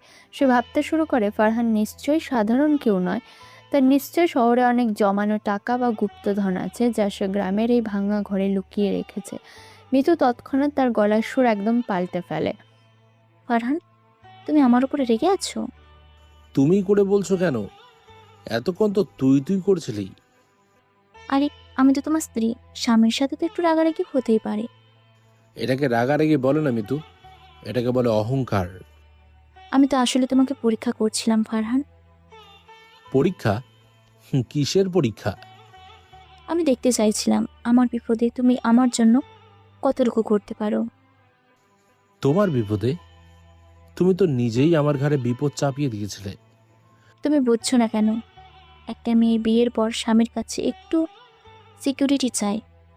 আর সেই সিকিউরিটির জন্য তুমি আমাকে জেলের ভাত খাওয়ানোর হুমকি দিয়েছিলে। ওটা তো আমি রাগের মাথায় বলেছিলাম। তুমি তো দেখছি সত্যি অনেক কাজের ছেলে। আমার কাজের প্রমাণ দেওয়ার জন্য তোমাকে আমার প্রয়োজন নেই মিতু। কি বলছো এসব? আমি তো তোমার বৈধ স্ত্রী। কাল রাতে তো তুমি আমাকে স্বামী হিসেবে মানতেই রাজি ছিলে না। কাল রাতের কথা ভুলে যাও ফারহান, চলো আমরা নতুন করে সব শুরু করি। নতুন করে শুরু করার মতো আর কিছু বাকি নেই মিতু। কেন বাকি থাকবে না? আমি এই টাকাগুলো দিয়ে তোমার সাথে সংসার করব। আমার সাথে সংসার করবে নাকি এই টাকার সাথে? তুমি আমাকে ভুল বুঝছো ফারহান, আমি তোমাকে মন থেকে মেনে নিয়েছি এখন। মন থেকে মেনে নিলে তুমি আমার সাধারণ জীবনটাকেও ভালোবাসছে। আমি তো সাধারণ জীবনেই আছি, দেখো আমি আজ কোথাও যাচ্ছি না। মিতু মিষ্টি করে হেসে ফারহানের কাছাকাছি এগিয়ে যায়। সে অত্যন্ত আদরের সাথে ফারহানের ডান হাতটা নিজের 2 হাতের মুঠোয় চেপে ধরে। মিতুর এই অভিনয় দেখে ফারহানের চোয়াল শক্ত হয়ে আসে। আমার হাত ছাড়ো মিতু। ছাড়বো কেন? তুমি আমার স্বামী, আমি তোমার হাত ধরে সারা জীবন চলতে চাই। সারা জীবনে চলার জন্য যে বিশ্বাসের দরকার হয় সেটা তুমি গতকাল রাতেই ভেঙে দিয়েছো। আমি তো বললাম আমি ভুল করেছি, আমাকে একটা সুযোগ দাও ফারহান। সুযোগ তো আমি তোমাকে কাল রাতেই দিয়েছিলাম, কাল পুরো দিনটা দিয়েছিলাম, কিন্তু তুমি টাকার কাছে অন্ধ হয়েছিলে। এখন তো আমার চোখ খুলে গেছে, আমি বুঝতে পেরেছি তুমি আমাকে কতটা ভালোবাসো। আমি তোমাকে ভালোবাসি না মিতু, আমি আমার সম্মানকে ভালোবাসি। তুমি এই টাকাগুলো আলমারিতে তুলে রাখো, আমরা এই টাকা দিয়ে শহরে গিয়ে একটা ব্যবসা শুরু করব। শহরে যাওয়ার কোনো শখ আমার নেই, আমি এই গ্রামেই থাকবো। আচ্ছা বাবা, গ্রামেই থাকবো, তুমি যা বলবে আমি তাই শুনবো। তুমি কিচ্ছু শুনবে না মিতু, তোমার চোখের দিকে তাকিয়ে দেখো, সেখানে শুধু টাকার লোভ। তুমি আমাকে লোভী বলছো? আমি তো তোমার সাথেই থাকতে চাইছি। তুমি আমার সাথে থাকতে চাইছো কারণ তুমি ভাবছো আমার কাছে এরকম আরো অনেক 5 লাখ টাকা আছে। না না, আমি মোটেও সেরকম কিছু ভাবছি না। ফারহান আর নিজেকে ধরে রাখতে পারে না। সে এক ঝটকায় মিতুর হাত থেকে নিজের হাতটা ছাড়িয়ে নেয়। তার চোখের দৃষ্টিতে এখন আর কোনো শান্ত ভাব নেই, সেখানে দাউ দাউ করে আগুন জ্বলছে। ফারহানের এই রুদ্র মূর্তি দেখে মিতু ভয়ে এক পা পিছিয়ে যায়। যে নারী টাকার জন্য তার স্বামীকে কাপুরুষ বলতে পারে তাকে আমার কোনো প্রয়োজন নেই। ফারহান, তুমি এত রেগে যাচ্ছ কেন? রেগে যাচ্ছি কারণ তোমার এই সস্তা অভিনয় আমার ঘেন্না লাগছে। আমি অভিনয় করছি না, আমি সত্যি বলছি। তুমি সত্যি বলছো? কাল রাতে তুমি আমার মাকে ভিখারি বলেছ, আমার বোনকে খ্যাত বলেছ, আজ টাকা দেখে সব ভুলে গেলে। আমি মা আর বোনের কাছেও ক্ষমা চেয়ে নেব। ক্ষমা চাওয়ার অধিকার তুমি হারিয়ে ফেলেছো মিতু। তুমি আমাকে এভাবে তাড়িয়ে দিতে পারো না, আমি তোমার বিবাহিতা স্ত্রী। বিবাহিতা স্ত্রী ছিলে, আজ থেকে তুমি আমার কেউ নও। এর মানে কি? তুমি কি আমাকে তালাক দিচ্ছ? তালাক আমি দেব না, তুমি নিজেই আমার মুক্তির ব্যবস্থা করে নিয়েছো এই 5 লাখ টাকার বিনিময়ে। আমি এই টাকা চাই না, তুমি টাকাগুলো ফেরত নিয়ে নাও। টাকা যখন একবার আমি দিয়ে দিয়েছি সেটা আমি আর ছুঁয়েও দেখব না। আমি তোমাকে ছেড়ে কোথাও যাব না ফারহান, আমি এখানেই থাকবো। তুমি এখানে থাকলে আমার এই ঘরটা অপবিত্র হয়ে যাবে। তুমি আমাকে এত বড় অপবাদ দিচ্ছ? অপবাদ দিচ্ছি না, সত্য বলছি। তোমার মনটা টাকার লোভে পচে গেছে। আমি পায়ে পড়ছি ফারহান, আমাকে তাড়িয়ে দিও না। আমার ভাইয়াও তো আমাকে রেখে চলে গেছে। তোমার ভাইয়া তোমাকে রেখে যায়নি, সে তোমার লোভের আগুন জ্বালিয়ে দিয়ে পালিয়ে গেছে। আমি ভাইয়াকে আর কোনোদিনও এই বাড়িতে আসতে দেব না। তুমি আমাকে থাকতে দাও। যেই মুখে তুমি কাল রাতে আমার গায়ে সস্তা পেঁয়াজ রসুনের গন্ধ পেয়েছিলে, আজ সেই মুখে আমার জন্য ভালোবাসা মানায় না। আমি সব ভুলে গেছি ফারহান, আমাকে একটা শেষ সুযোগ দাও। আমার ডিকশনারিতে লোভী মানুষের জন্য কোনো দ্বিতীয় সুযোগ নেই। ফারহান প্লিজ। একদম চুপ, আর একটাও কথা বলবে না তুমি। ফারহানের প্রচণ্ড চিৎকারে মিতু কেঁপে ওঠে। ফারহান বিছানা থেকে টাকার বান্ডিলগুলো তুলে মিতুর ট্রলি ব্যাগের চেনের ভেতর গুঁজে দেয়। তারপর সে ট্রলি ব্যাগটা এক হাতে টেনে নিয়ে ঘরের দরজার দিকে এগিয়ে যায়। তোমার ব্যাগ আমি দরজার বাইরে রেখে দিচ্ছি, তুমি এখনই আমার বাড়ি থেকে বের হবে। আমি যাব না, তুমি আমাকে জোর করতে পারো না। তুমি নিজের থেকে যাবে নাকি আমি তোমাকে ঘাড় ধাক্কা দিয়ে বের করে দেব? তুমি আমার গায়ে হাত তুলবে? এত বড় সাহস তোমার? তোমার মতো লোভী মেয়ের গায়ে হাত তোলাটাই আমি পাপ মনে করি। আমি এই গ্রামের সবাইকে ডাকবো, সবাইকে বলবো তুমি আমার সাথে অন্যায় করছো। ডাকো সবাইকে। কাল সকালে তো বাজারের মাঝখানে তুমি নিজেই আমাকে ছোট লোক প্রমাণ করেছো। আজ তারা তোমার কথা বিশ্বাস করবে? ফারহান আমি সত্যি বলছি, আমি আর অহংকার করব না। তোমার অহংকার তোমার রক্তে মিশে আছে মিতু, এটা কোনোদিন বদলাবে না।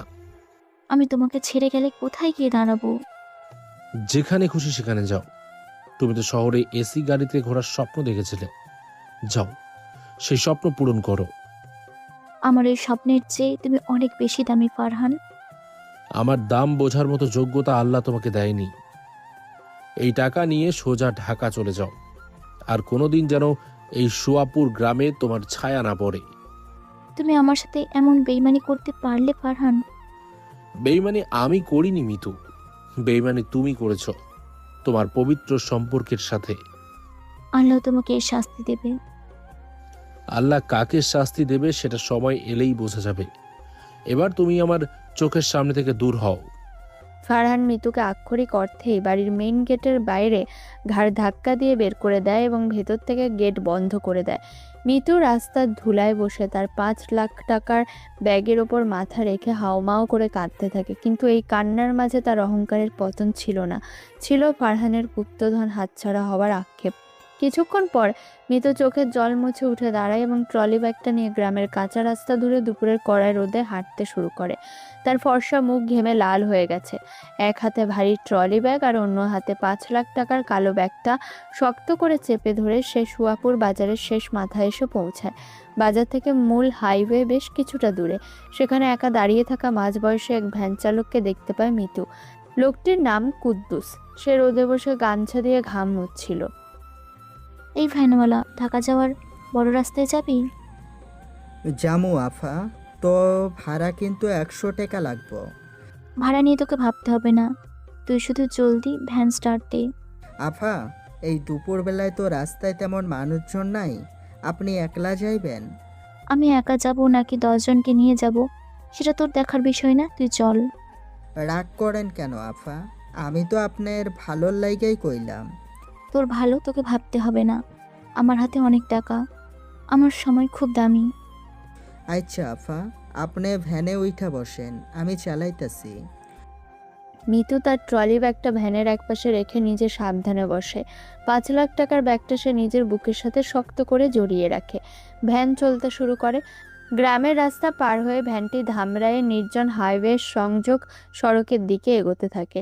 রাস্তার দুপাশে বিশাল ফসলের মাঠ, মাঝে মাঝে কয়েকটা পুরনো বটগাছ ছাড়া আর কিছুই নেই।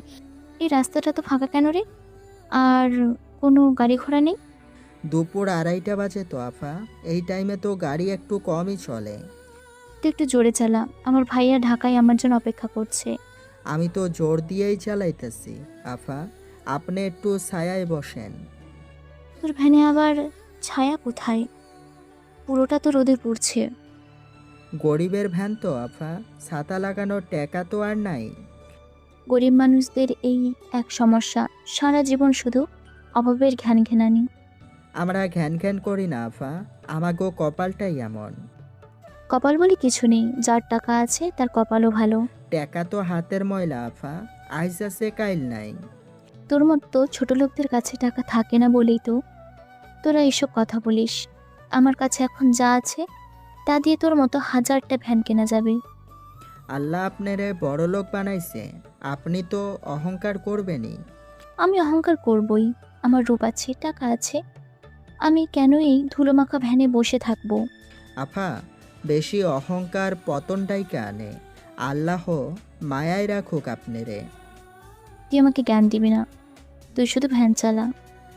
ভ্যানটি হাইওয়ের কাছাকাছি একটি বাঁকা এবং অত্যন্ত নির্জন রাস্তায় এসে পৌঁছায়। চারিদিকে পিনপতন নীরবতা।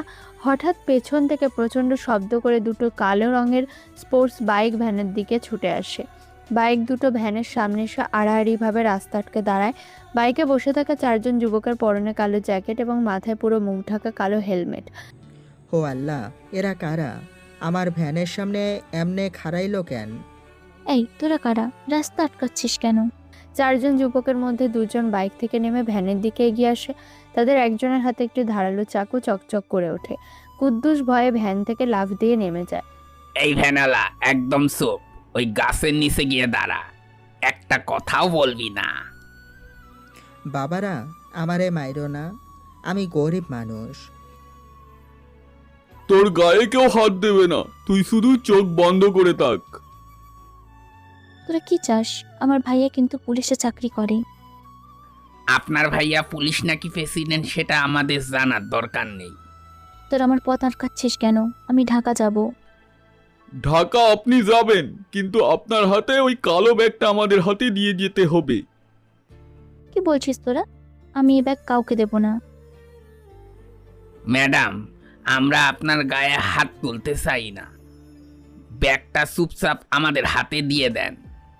এই ব্যাগে আমার সারা জীবনের সম্বল আছে, আমার কাবিনীর 5 লাখ টাকা আছে এতে। আমরা জানি ওই ব্যাগে কি আছে, আর সেই জন্যই আমরা এসেছি। তোরা টাকা চাস তো? এই নে, আমার গলার সোনার চেন নিয়ে নে, আমার হাতের সোনার বালাও নিয়ে নে। মিতু ভয়ে কাঁপতে কাঁপতে নিজের গলার দামি সোনার চেনটা খুলতে যায়, কিন্তু ছিনতাইকারীরা অত্যন্ত পেশাদার। তারা মিতুর গয়নার দিকে ফিরেও তাকায় না। আমাদের আপনার ওই সস্তা সোনার চেইন লাগবো না, আমরা শুধু কালো ব্যাগটা নিব। তোরা পাগল হয়েছিস? তোরা তো ছিনতাইকারী, তোরা সোনা নিবি না কেন? আমাদের যা নির্দেশ দেওয়া হয়েছে আমরা শুধু সেটাই করব। ব্যাগটা সারুন। আমি কিছুতেই দেব না। বাঁচাও, কে কোথায় আছো? বাঁচাও। এখানে চিৎকার করে কোনো লাভ নেই, কেউ আপনার আওয়াজ শুনবে না। আমি তোদের পায়ে পড়ছি, আমার এই টাকাটা নিস না। আমার ভাইয়া আমাকে একা ফেলে চলে গেছে, আমার আর কেউ নেই। আপনার দুঃখের গল্প শোনার সময় আমাদের নেই, ব্যাগটা দিন। না, আমি দেব না। মিতু 2 হাত দিয়ে কালো ব্যাগটা নিজের বুকের সাথে শক্ত করে জাপটে ধরে রাখে। প্রথম ছিনতাইকারে কোনো কথা না বলে মিতুর হাতে একটা প্রচণ্ড ঝটকা মারে। মিতু ব্যালেন্স সামলাতে না পেরে ভ্যান থেকে ছিটকে রাস্তার কাঁচা মাটিতে পড়ে যায়। তার হাতের মুঠো আলগা হয়ে যায় এবং চোখের পলকে ছিনতাইকারী ব্যাগটা ছিনিয়ে নেয়। কাজ হয়ে গেছে, জলদি বাইকে ওঠ। ম্যাডাম, রাস্তায় বসে না থেকে এবার ঢাকায় চলে যান, এই টাকা আপনার কপালেই ছিল না। আমার টাকা, আমার 5 লাখ টাকা, তোরা আমার সব নিয়ে গেলি। বাইক স্টার্ট দে। ছিনতাইকারীরা চোখের নিমেষে বাইক ঘুরিয়ে ধুলো উড়িয়ে হাইওয়ের দিকে হাওয়া হয়ে যায়। মিতু রাস্তার ধুলায় লুটিয়ে পড়ে পাথরের মতো স্থির হয়ে যায়। মিতুর গলার সোনার চেন, হাতের বালা, দামি শাড়ি সব তার গায়েই আছে, শুধু নেই সেই 5 লাখ টাকা যার জন্য সে নিজের স্বামী আর সংসারকে লাথি মেরে চলে এসেছিল। কুদ্দুস ভ্যান চালক ধীরে ধীরে মিতুর কাছে এগিয়ে আসে। আফা, আপনি কি ব্যথা পাইছেন? আমার টাকা, আমার সব শেষ হয়ে গেল রে। আমি তো আপনারে আগেই কইছিলাম আফা, এই ভর দুপুরে একলা রাস্তায় বাইর হইয়েন না। আমার ভাই আমাকে ফেলে চলে গেল, ফারহান আমাকে ঘাড় ধাক্কা দিয়ে বের করে দিল, আর এখন আমার টাকাটাও চুরি হয়ে গেল। কান্দেন না আফা, আল্লাহ যা করেন বান্দার ভালোর লাইগাই করেন। কি ভালো করেছে আল্লাহ, আমাকে রাস্তার ভিখারি বানিয়ে দিয়েছে। টেকা গেলে টেকা ফেরত পাওয়া যায় আফা, কিন্তু অহংকার একবার ভাঙ্গা গেলে আর জোড়া লাগানো যায় না। তুই আমাকে আবার জ্ঞান দিচ্ছিস? তোর ভ্যানের জন্যই তো আজ আমার এই দশা। আমার কি দোষ আফা? আমি তো আপনারে ছাতা মাথায় দিয়া বসতে কইছিলাম। আপনি তো নিজের অহংকারে অন্ধ আছিলেন। আমি এখন কোথায় যাব? আমার তো যাওয়ার কোনো জায়গা নেই। আপনি চাইলে আমি আপনারে আবার আপনার স্বামীর বাড়িতে রাইখা যাইতে পারি। ফারহানের বাড়িতে? না, ও আমাকে ঘরে তুলবে না। ও আমাকে ঘাড় ধাক্কা দিয়ে বের করে দিয়েছে। তাইলে আমি আপনারে বাস স্ট্যান্ডে রাইখা আসি, আপনি ঢাকায় চইলা যান। আমার কাছে বাসের টিকিট কাটার মতো তো আর একটা টাকাও নেই। সব তো ওই ব্যাগে ছিল। আমার কাছে বাস ভাড়ার 200 টাকা আছে আফা। আপনি ওইটা নিয়ে ঢাকায় ভাগ্যের কাছে চইলা যান। ভাইয়া তো আমাকে দেখলে আরও রাগ করবে। টাকা ছাড়া ভাইয়া আমাকে ও ঘরে জায়গা দেবে না। মিতু রাস্তার ধুলায় বসে নিজের চুল ছিঁড়তে থাকে। সে বুক চাপড়ে চিৎকার করে কাঁদতে থাকে। তার এই কান্নার আওয়াজ নির্জন হাইওয়ের বাতাসে মিলিয়ে যায়, কিন্তু কেউ তাকে সাহায্য করতে আসে না। দিনের কড়া রোদ ধীরে ধীরে ম্লান হয়ে আসে। সূর্য পশ্চিম আকাশে ঢলে পড়ে। রাস্তার ধুলায় পড়ে থাকা মিতুর অহংকার যেন এই গোধূলির আলোর মতোই নিভে যেতে শুরু করেছে। এদিকে ঢাকার উপকণ্ঠে সাভার এলাকার একটি পরিত্যক্ত বিশাল গোডাউন। একসময় এখানে ফ্যাক্টরি ছিল, এখন শুধু ভাঙা দেয়াল আর লোহার স্তূপ পড়ে আছে। গোডাউনের ভেতরে অন্ধকার, শুধু একটি বড় ভেন্টিলেটর দিয়ে সন্ধ্যার হালকা আলো ভেতরে ঢুকছে। সেই আধো আলো অন্ধকারের ঠিক মাঝখানে একটি অত্যন্ত দামি কালো চামড়ার সোফা রাখা আছে। সোফায় একজন মানুষ পাতলে শান্ত ভঙ্গিতে বসে আছেন। হঠাৎ গোডাউনের বড় লোহার দরজাটা ক্যাঁচ করে শব্দ করে খুলে যায়। সেই 4 জন কালো হেলমেট পরা যুবক ভেতরে প্রবেশ করে। তারা তাদের লিডার রকির ইশারায় হেলমেট খুলে ফেলে। রকি অত্যন্ত সম্মানের সাথে সেই সোফায় বসা রহস্যময় মানুষটির দিকে এগিয়ে যায়। বস, ভেতরে আসবো? আসো। কাজ হয়ে গেছে স্যার। মেয়েটার গায়ে কোনো আঁচড় লাগেনি তো? একদম না বস, আপনার করা নির্দেশ ছিল, তাই আমরা খুব সাবধানে কাজ করছি। ওর সোনার গয়নাগুলো? মেয়েটা নিজের থেকেই গলার চেইন আর হাতের বালা খুলে দিতে চেয়েছে, কিন্তু আমরা ওইগুলো ছুঁয়েও দেখিনি। গুড। টাকাটা কোথায়? এই যে বস, একদম সেফ। রকি তার হাতে থাকা মিতুর সেই 5 লাখ টাকার কালো ব্যাগটা সোফার সামনের একটা পুরনো কাঠের টেবিলের ওপর সাবধানে রাখে। অন্ধকারে বসে থাকা মানুষটা সোফা থেকে একটু সামনে ঝুঁকে বসেন। তিনি তার পকেট থেকে একটি রূপালি রঙের দামি লাইটার বের করে ঠক করে শব্দ করে জ্বালান। লাইটারের সোনালি আলোতে একটি দামি কিউবান সিগার ধরানো হয়, আর সেই সিগারের আলোতে প্রথমবার স্পষ্ট হয় মানুষটির মুখ। তিনি আর কেউ নন, আমাদের সেই সাধারণ মুদি দোকানদার ফারহান। ফারহানের পরনে এখন আর সেই ঘামে ভেজা শার্ট নেই। তার গায়ে একটি ব্ল্যাক লেদার জ্যাকেট, চুলগুলো নিখুঁতভাবে ব্যাক ব্রাশ করা। চোখের চাহনিতে এমন এক শীতল তীক্ষ্ণতা যা দেখলে শহরের তাবড় তাবড় মাফিয়ারাও ভয় পেয়ে যায়। টাকাটা তোমরা গুনে দেখেছিলে রকি? আমাদের গোনার সাহস নেই বস, আপনি যেমন বলেছেন আমরা ঠিক তেমনই ব্যাগটা তুলে নিয়ে এসেছি। কাজটা নিখুঁত হয়েছে। কিন্তু বস, একটা কথা জিজ্ঞেস করব, যদি অভয় দেন? বলো। আপনি তো বাংলাদেশের সবচেয়ে বড় বিজনেস এম্পায়ারের মালিক। আপনার কাছে তো 5 লক্ষ টাকা 5 পয়সার সমান। তাতে কি? তাহলে এই সামান্য 5 লক্ষ টাকার জন্য আপনি আমাদের স্পেশাল টিমরে হাইওয়েতে পাঠাইলেন কেন? কারণ এই 5 লাখ টাকা সাধারণ কোনো টাকা নয় রকি। এটা একটা অহংকারী মেয়ের দম্ভ। মেয়েটা রাস্তায় বসে খুব কাঁদছিল বস, আমাদের কেমন মায়া লাগছিল। মায়া? মায়া তো গরিব মানুষের জন্য করতে হয় রকি। যারা টাকার অহংকারে অন্ধ হয়ে যায় তাদের জন্য কোনো মায়া থাকতে নেই। জি বস, আপনি যা ভালো বোঝেন। কাল রাতে এই মেয়েটা আমার মাকে ভিখারি বলেছে, আমার বোনকে অপমান করেছে, শুধু এই 5 লাখ টাকার অহংকারে। তাহলে তো ওর সাথে আরো খারাপ কিছু করা উচিত ছিল আমাদের। না, আমি চাইনি ওর কোনো শারীরিক ক্ষতি হোক। আমি শুধু ওর অহংকারটা কেড়ে নিতে চেয়েছিলাম। ব্যাগটা নিয়ে নেওয়ার পর মেয়েটা যেন পাথর হয়ে গেছিল বস। পাথর তো সে আগে থেকে ছিল রকি, তার মনে কোনো মায়া ছিল না। এখন সে বুঝবে টাকা ছাড়া এই পৃথিবীতে সে কতটা মূল্যহীন। এখন এই টাকাগুলো দিয়ে কি করব স্যার?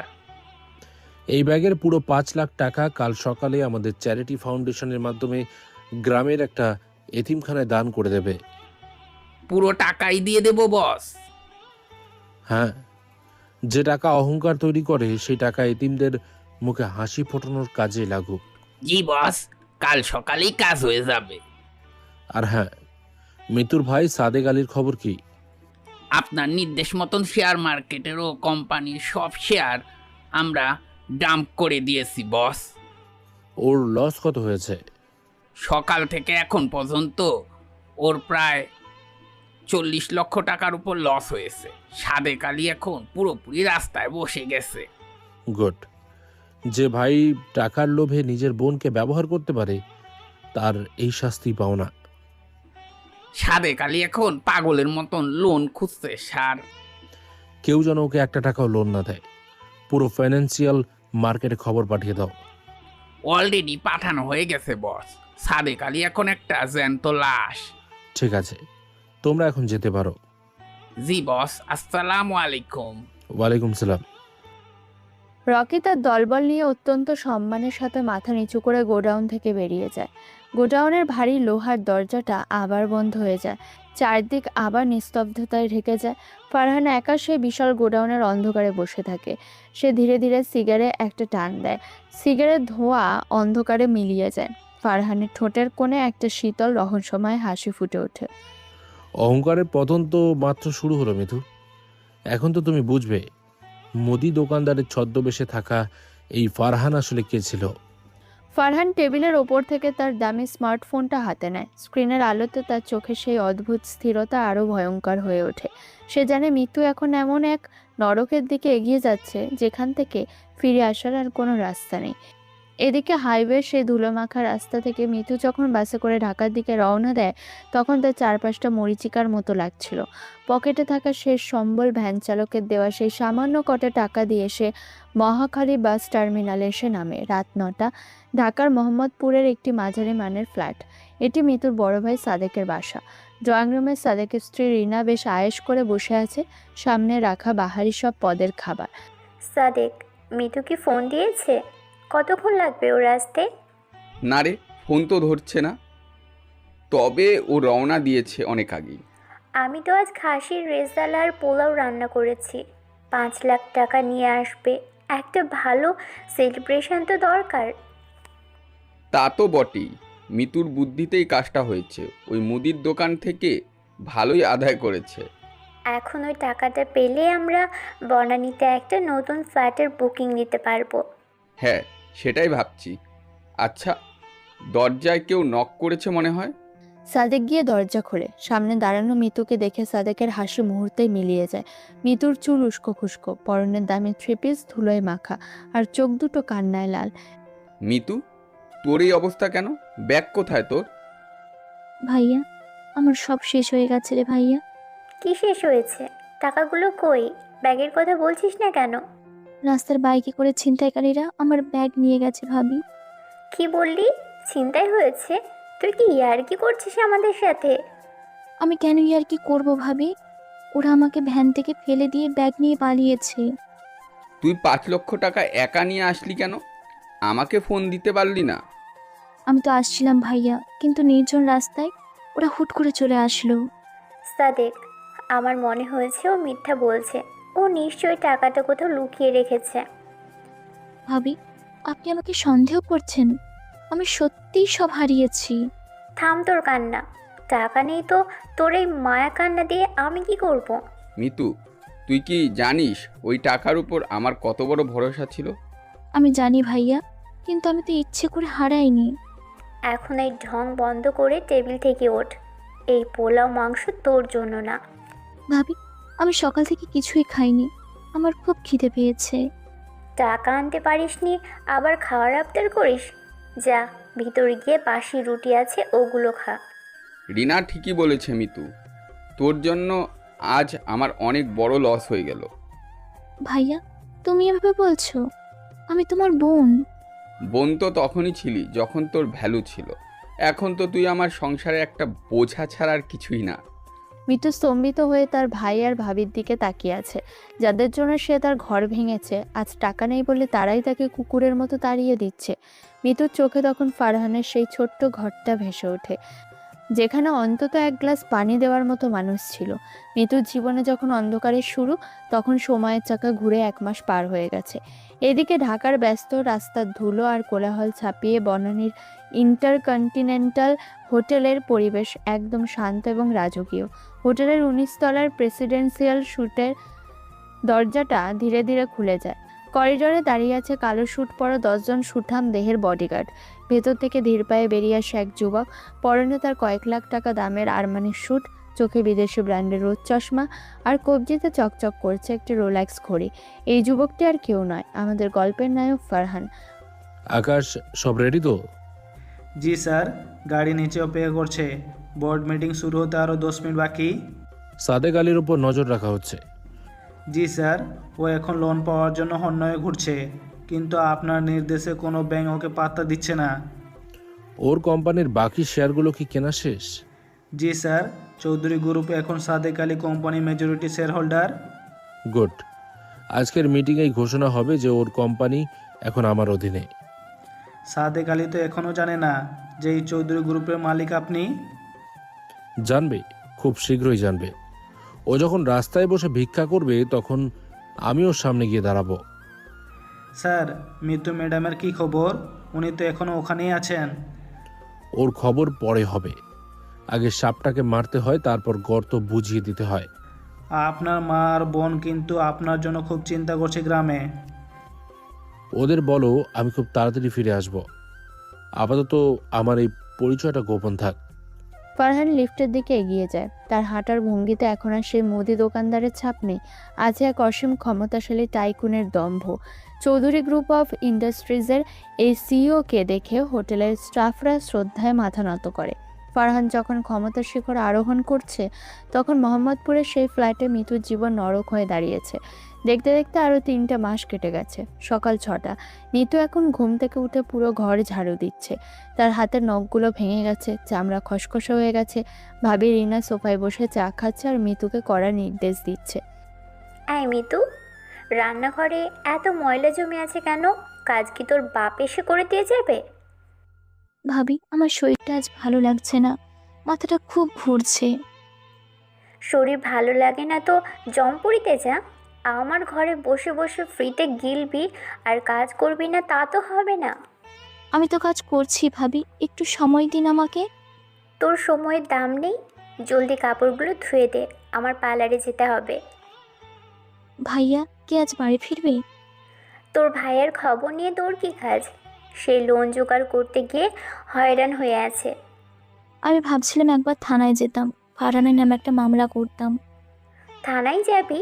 ওই ভিখারি ফারহানের নামে মামলা করে কি পাবি? ও আমাকে বিয়ের পর তাড়িয়ে দিয়েছে, আমার কাবিন দেয়নি। একটা বিচার তো হওয়া উচিত। মিতু সেদিন বিকেলে অনেক কষ্টে লুকিয়ে থানায় যায়। তেজগাঁও থানার ওসি তখন নিজের রুমে বসে ফাইল দেখছিলেন। মিতু ভেতরে ঢুকে নিজের অভিযোগ জানাতে শুরু করে। স্যার, আমি আমার স্বামীর নামে মামলা করতে চাই। ও আমাকে ঘর থেকে বের করে দিয়েছে।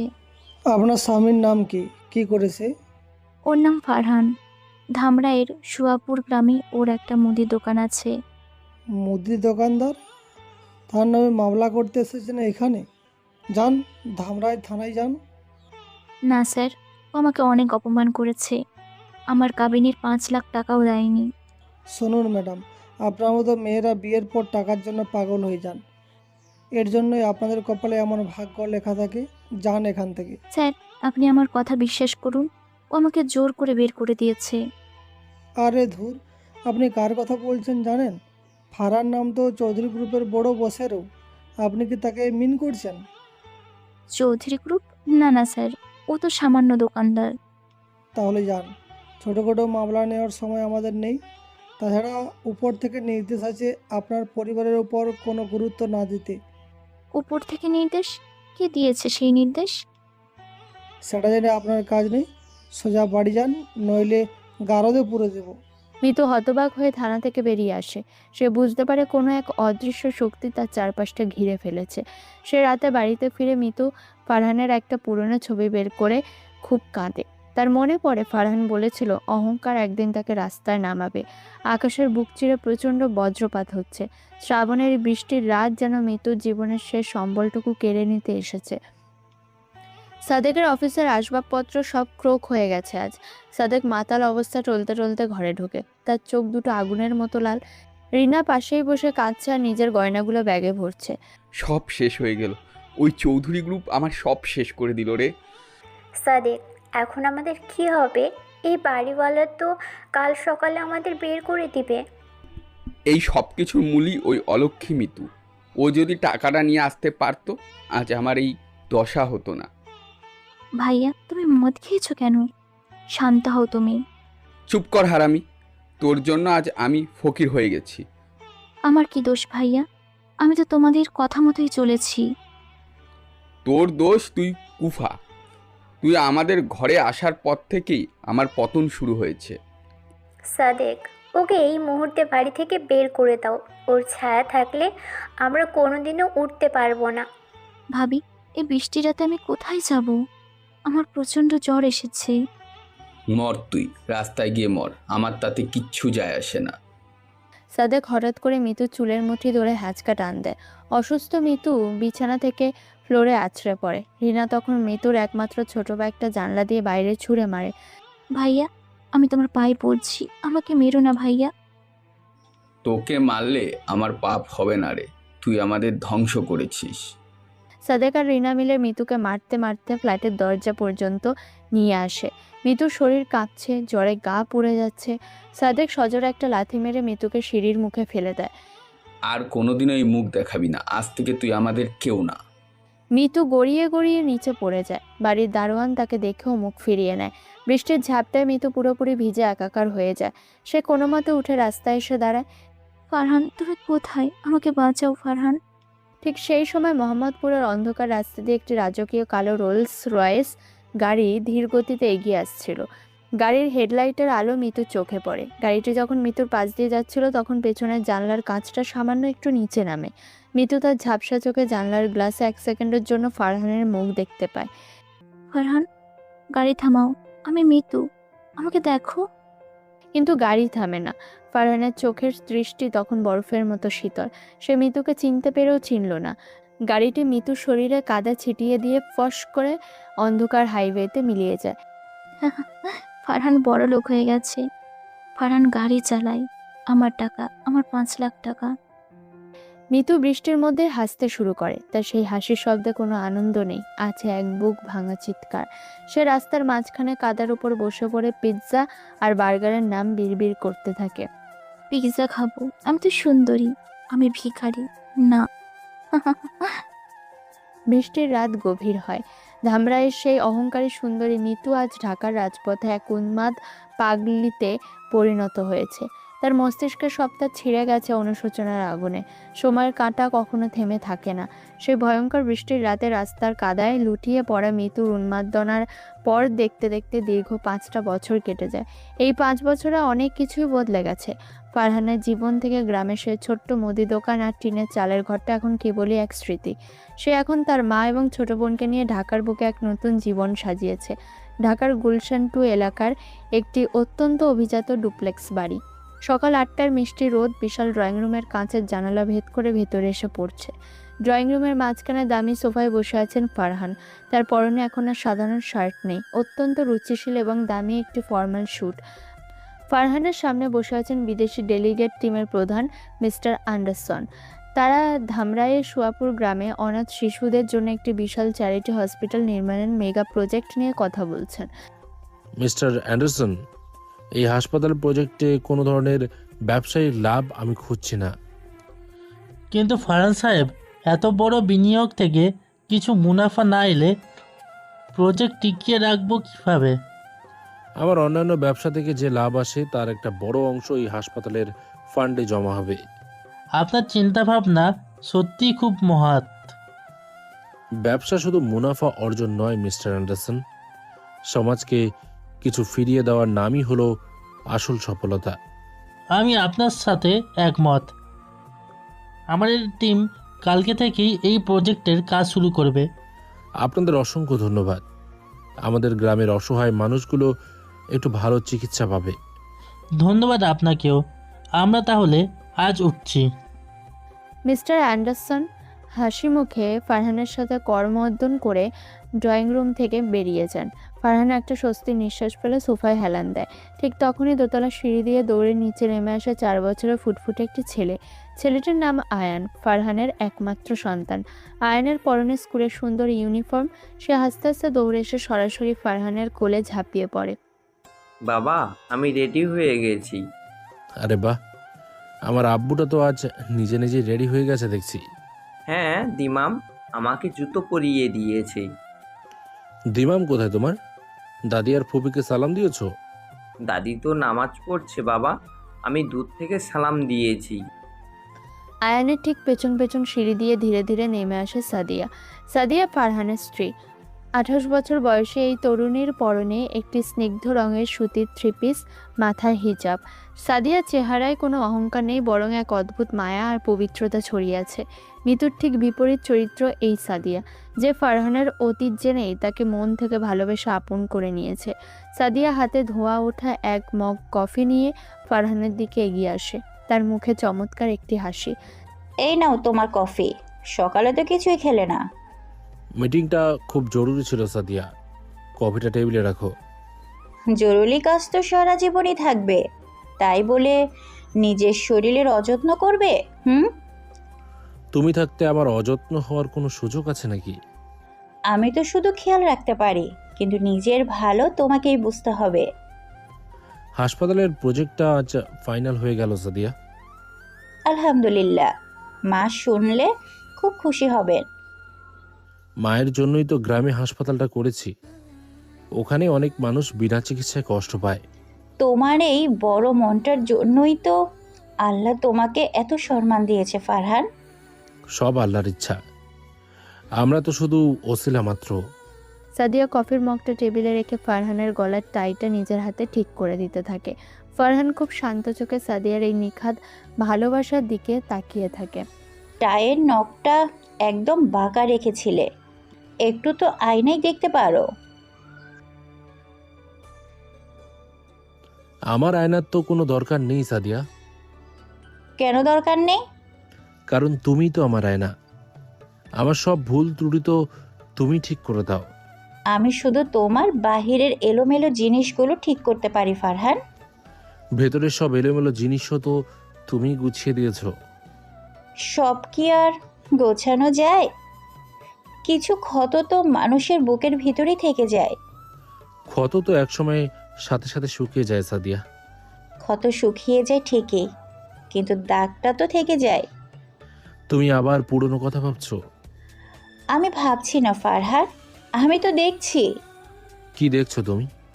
তুমি সারাদিন এত মানুষের খেয়াল রাখো, সবাইকে এত ভালোবাসো, কিন্তু নিজের বুকের ভিতরে পুরনো ক্ষতটা কাউকে বুঝতে দাও না। আমার বুকে কোনো ক্ষত নেই সাদিয়া, আমি তোমাদের নিয়ে খুব ভালো আছি। আমি জানি তুমি আমাকে আর আয়ানকে অনেক ভালোবাসো, কিন্তু মাঝে মাঝে রাতের বেলা তুমি যখন বারান্দায় একা দাঁড়িয়ে থাকো, তখন তোমার চোখ দুটো খুব শূন্য লাগে। ওটা কাজের চাপ সাদিয়া, আর কিচ্ছু না। তুমি আমার কাছে কিছু লুকাতে পারবে না ফারহান, আমি জানি। তুমি এখনো মিতুকে ভুলতে পারোনি। মিতু আমার জীবনের একটা অভিশপ্ত অতীত, তাকে মনে রাখার মতো কোনো কারণ আমার নেই। মানুষ ভালোবাসার মানুষকে ভুলতে পারে, কিন্তু যেই মানুষটা বিশ্বাসঘাতকতা করে তাকে ভোলা খুব কঠিন।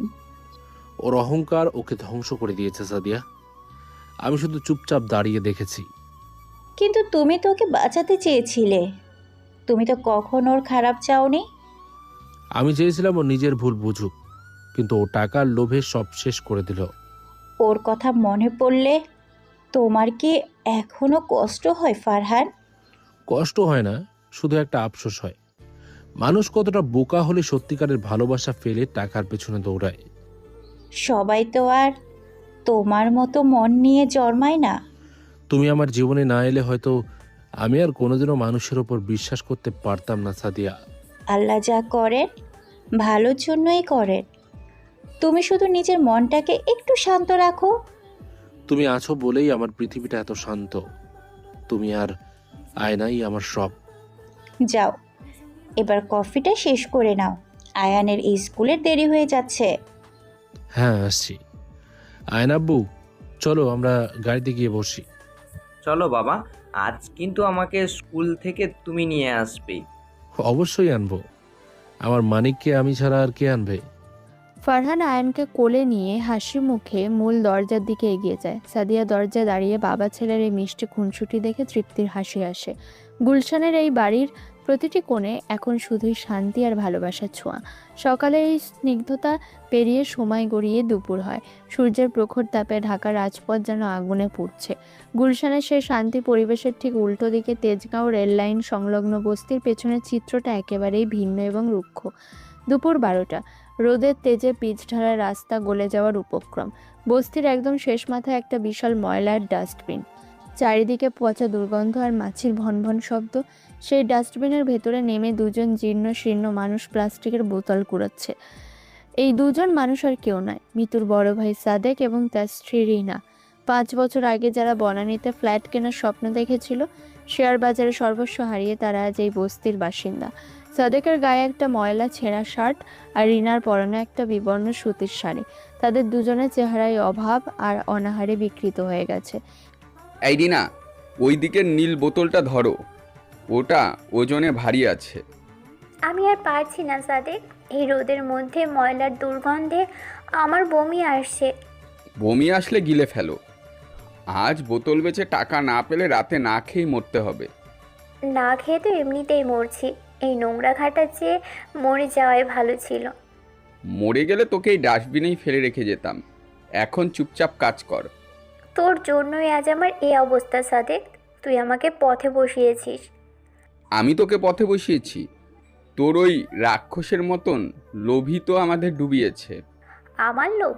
তুই তো নিজেই ফারহানের 5 লাখ টাকা মেরে দিয়ে বড়লোক হতে চেয়েছিলি। আমি তো শুধু আমার পাওনাটাই চেয়েছিলাম।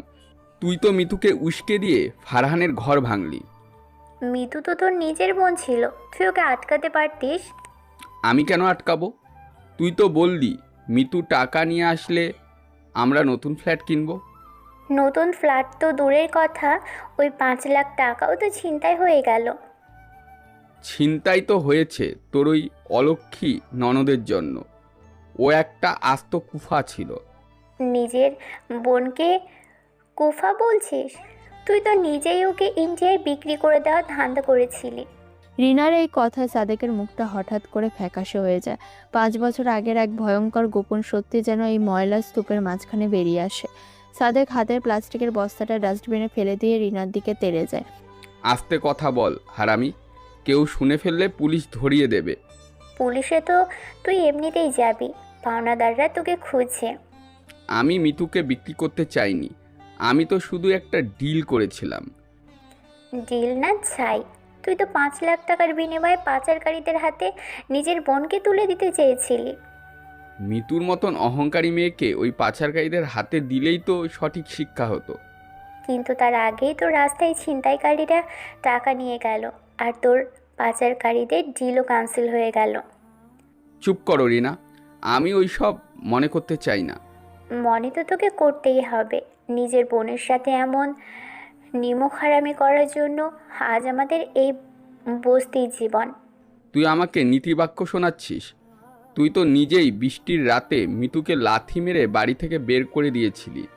আমি তো রাগের মাথায় করেছিলাম, কিন্তু তুই তো সুস্থ মাথায় ওকে বেঁচে দিতে চেয়েছিলি। আমি বিক্রি করতে চেয়েছিলাম কারণ ওর ওই মুদির দোকানদার স্বামীটা আমাদের কোনো কাজেই আসতো না। মুদি দোকানদারকে তো তুই নিজেই পছন্দ করে বিয়ে দিয়েছিলি। আমি ভেবেছিলাম ছেলেটার অনেক টাকা আছে, কিন্তু ও তো একটা ফকিন্নি ছিল। ও ফকিন্নি ছিল না সাদেক, ওই ফারহান নামে ছেলেটা কোনো সাধারণ মানুষ ছিল না।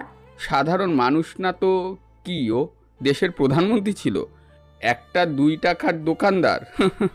তুই কি ভুলে গেছিস মিতুকে বাড়ি থেকে বের করে দেওয়ার পরের দিনই তোর কোম্পানির সব শেয়ার কেউ একজন কিনে নিয়েছিল? ওটা শেয়ার মার্কেটের খেলা রিনা, এর সাথে ফারহানের কি সম্পর্ক? তোর মাথাটা একদম গোবর দিয়ে ভরা। এত বড় পতন কোনো সাধারণ ব্যাপার ছিল না। তুই এখন প্লাস্টিকের বোতল কুড়াবি নাকি বসে বসে গোয়েন্দাগিরি করবি? আমি আর এই ময়লা ঘাটতে পারবো না সাদেক, আমার বুক ফেটে কান্না আসছে। কষ্ট তো আমারও হচ্ছে রিনা, কিন্তু পেট তো আর কষ্ট বোঝে না। আর যদি মিতু ফারহানের ঘরে থাকতো, অন্তত আমরা গিয়ে দুমুঠো ভাত তো চাইতে পারতাম। ওই মিতু এখন কোথায় আছে? মরে গেছে নাকি বেঁচে আছে তা তো আল্লাহই ভালো জানে। ওর ওই 5 লাখ টাকার কাবিনের লোভই আমাদের পুরো পরিবারকে শেষ করে দিল। লোভ তো আমরাও কম করিনি রিনা, আমরাও তো ওই টাকার ভাগ চেয়েছিলাম। এখন তো আমাদের আর কিছুই নেই সাদেক, আমরা ডাস্টবিনের কুকুরের চেয়েও অধম হয়ে আছি। এটা হয়তো আমাদের কর্মফল রিনা। অহংকার করে ফারহানকে ছোট লোক বলেছিলাম, আজ আমরা নিজেই ছোট লোক হয়ে গেছি। সাদেকের এই কথায় রিনা ফুপিয়ে কেঁদে ওঠে। দুপুরের প্রখর রোদের ডাস্টবিনের ময়লার উপর বসে এই দুজন মানুষ নিজেদের কৃতকর্মের জন্য আক্ষেপ করতে থাকে। তাদের এই করুণ অবস্থা প্রমাণ করে দেয় যে মানুষের অহংকার আর লোভ একদিন তাকে ঠিক কতটা নিচে নামাতে পারে। বস্তির পাশ দিয়ে একটা লোকাল ট্রেন প্রচণ্ড শব্দ করে এগিয়ে যায়। ট্রেনের সেই কান ফাটানো আওয়াজে সাদেক আর রিনার দীর্ঘশ্বাসগুলো ঢাকা পড়ে যায়। তেজগাঁওয়ের সেই ডাস্টবিনের দুর্গন্ধের সাদেকের হাহাকার আর রিনার আর্তনাদ যখন সময়ের অতল গহ্বরে মিলিয়ে যাচ্ছিল, তখন শহরের অন্য প্রান্তে সন্ধ্যা ঘনিয়ে আসছিল। দুপুর গড়িয়ে বিকেল, আর বিকেল থেকে সন্ধ্যার এই সময়টুকুতে জনবহুল ঢাকা শহর যেন এক যান্ত্রিক দানবে পরিণত হয়েছে। কমলাপুর রেলওয়ে স্টেশনের 4 নম্বর প্ল্যাটফর্মের বাইরের ফুটপাত, এখানে মানুষের কোলাহল, ট্রেনের হুইসেল আর হকারদের চিৎকার মিলেমিশে একাকার। এই ফুটপাতের এক কোণে নোংরা একটি পাটির ওপর বসে আছে এক পাগলি। জট পাকানো চুল, মুখে কালচে ছোপ ছোপ ময়লা, আর পরনের কাপড়টা চেনা দায় যে ওটা আসলে কী রঙের ছিল। সে আর কেউ নয়, এক সময়ের রূপসী অহংকারী মিতু। মিতুর হাতে একটি ভাঙা পুরনো কাঠের দাড়িপাল্লা, যা সে হয়তো কোনো ডাস্টবিন থেকে কুড়িয়ে এনেছে। এক পাল্লায় পেঁয়াজ, অন্য পাল্লায় রসুন। না না, এক পাল্লায় 5 লাখ টাকা। মিতু রাস্তার ছোট ছোট ইটের টুকরো আর পাথর কুড়িয়ে নিয়ে সে ভাঙা পাল্লায় রাখছে আর বিড়বিড় করে হাসছে। তার এই হাসিতে কোনো শব্দ নেই, শুধু ঠোঁট নড়ছে। ফারহান, ও ফারহান, বাটখারাটা দাও তো, ওজনটা ঠিক হচ্ছে না। মিতু পাথরের টুকরোটা কামড়ে ধরে দেখছে ওটা আসল কিনা। তার পাশ দিয়ে হাজারো মানুষ চলে যাচ্ছে, কিন্তু কেউ এই পাগলির দিকে ফিরেও তাকাচ্ছে না। রজনীগন্ধার গন্ধ কোথায়? আমার না বাসর রাত আজ, 5 লাখ টাকার বাসর। মিতু হঠাৎ তার সেই জংধরা পাল্লাটা নিজের বুকের সাথে জড়িয়ে ধরে ফুঁপিয়ে কাঁদতে শুরু করে। তার মনে পড়ছে ফারহানের সেই ছোট্ট ঘরটার কথা, যেখানে রজনীগন্ধার ঘ্রাণ ছিল। টাকা তো পচে গেছে, সব টাকা পচা। আমার স্বামীর ঘরে রজনীগন্ধার গন্ধ।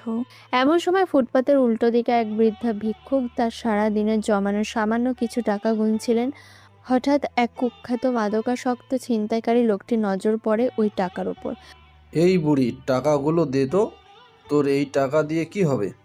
ও বাবা, কেড়ে নিও না, সারাদিন ঘুরে এই কটা টাকা পাইছি, রাতে খাবো কি?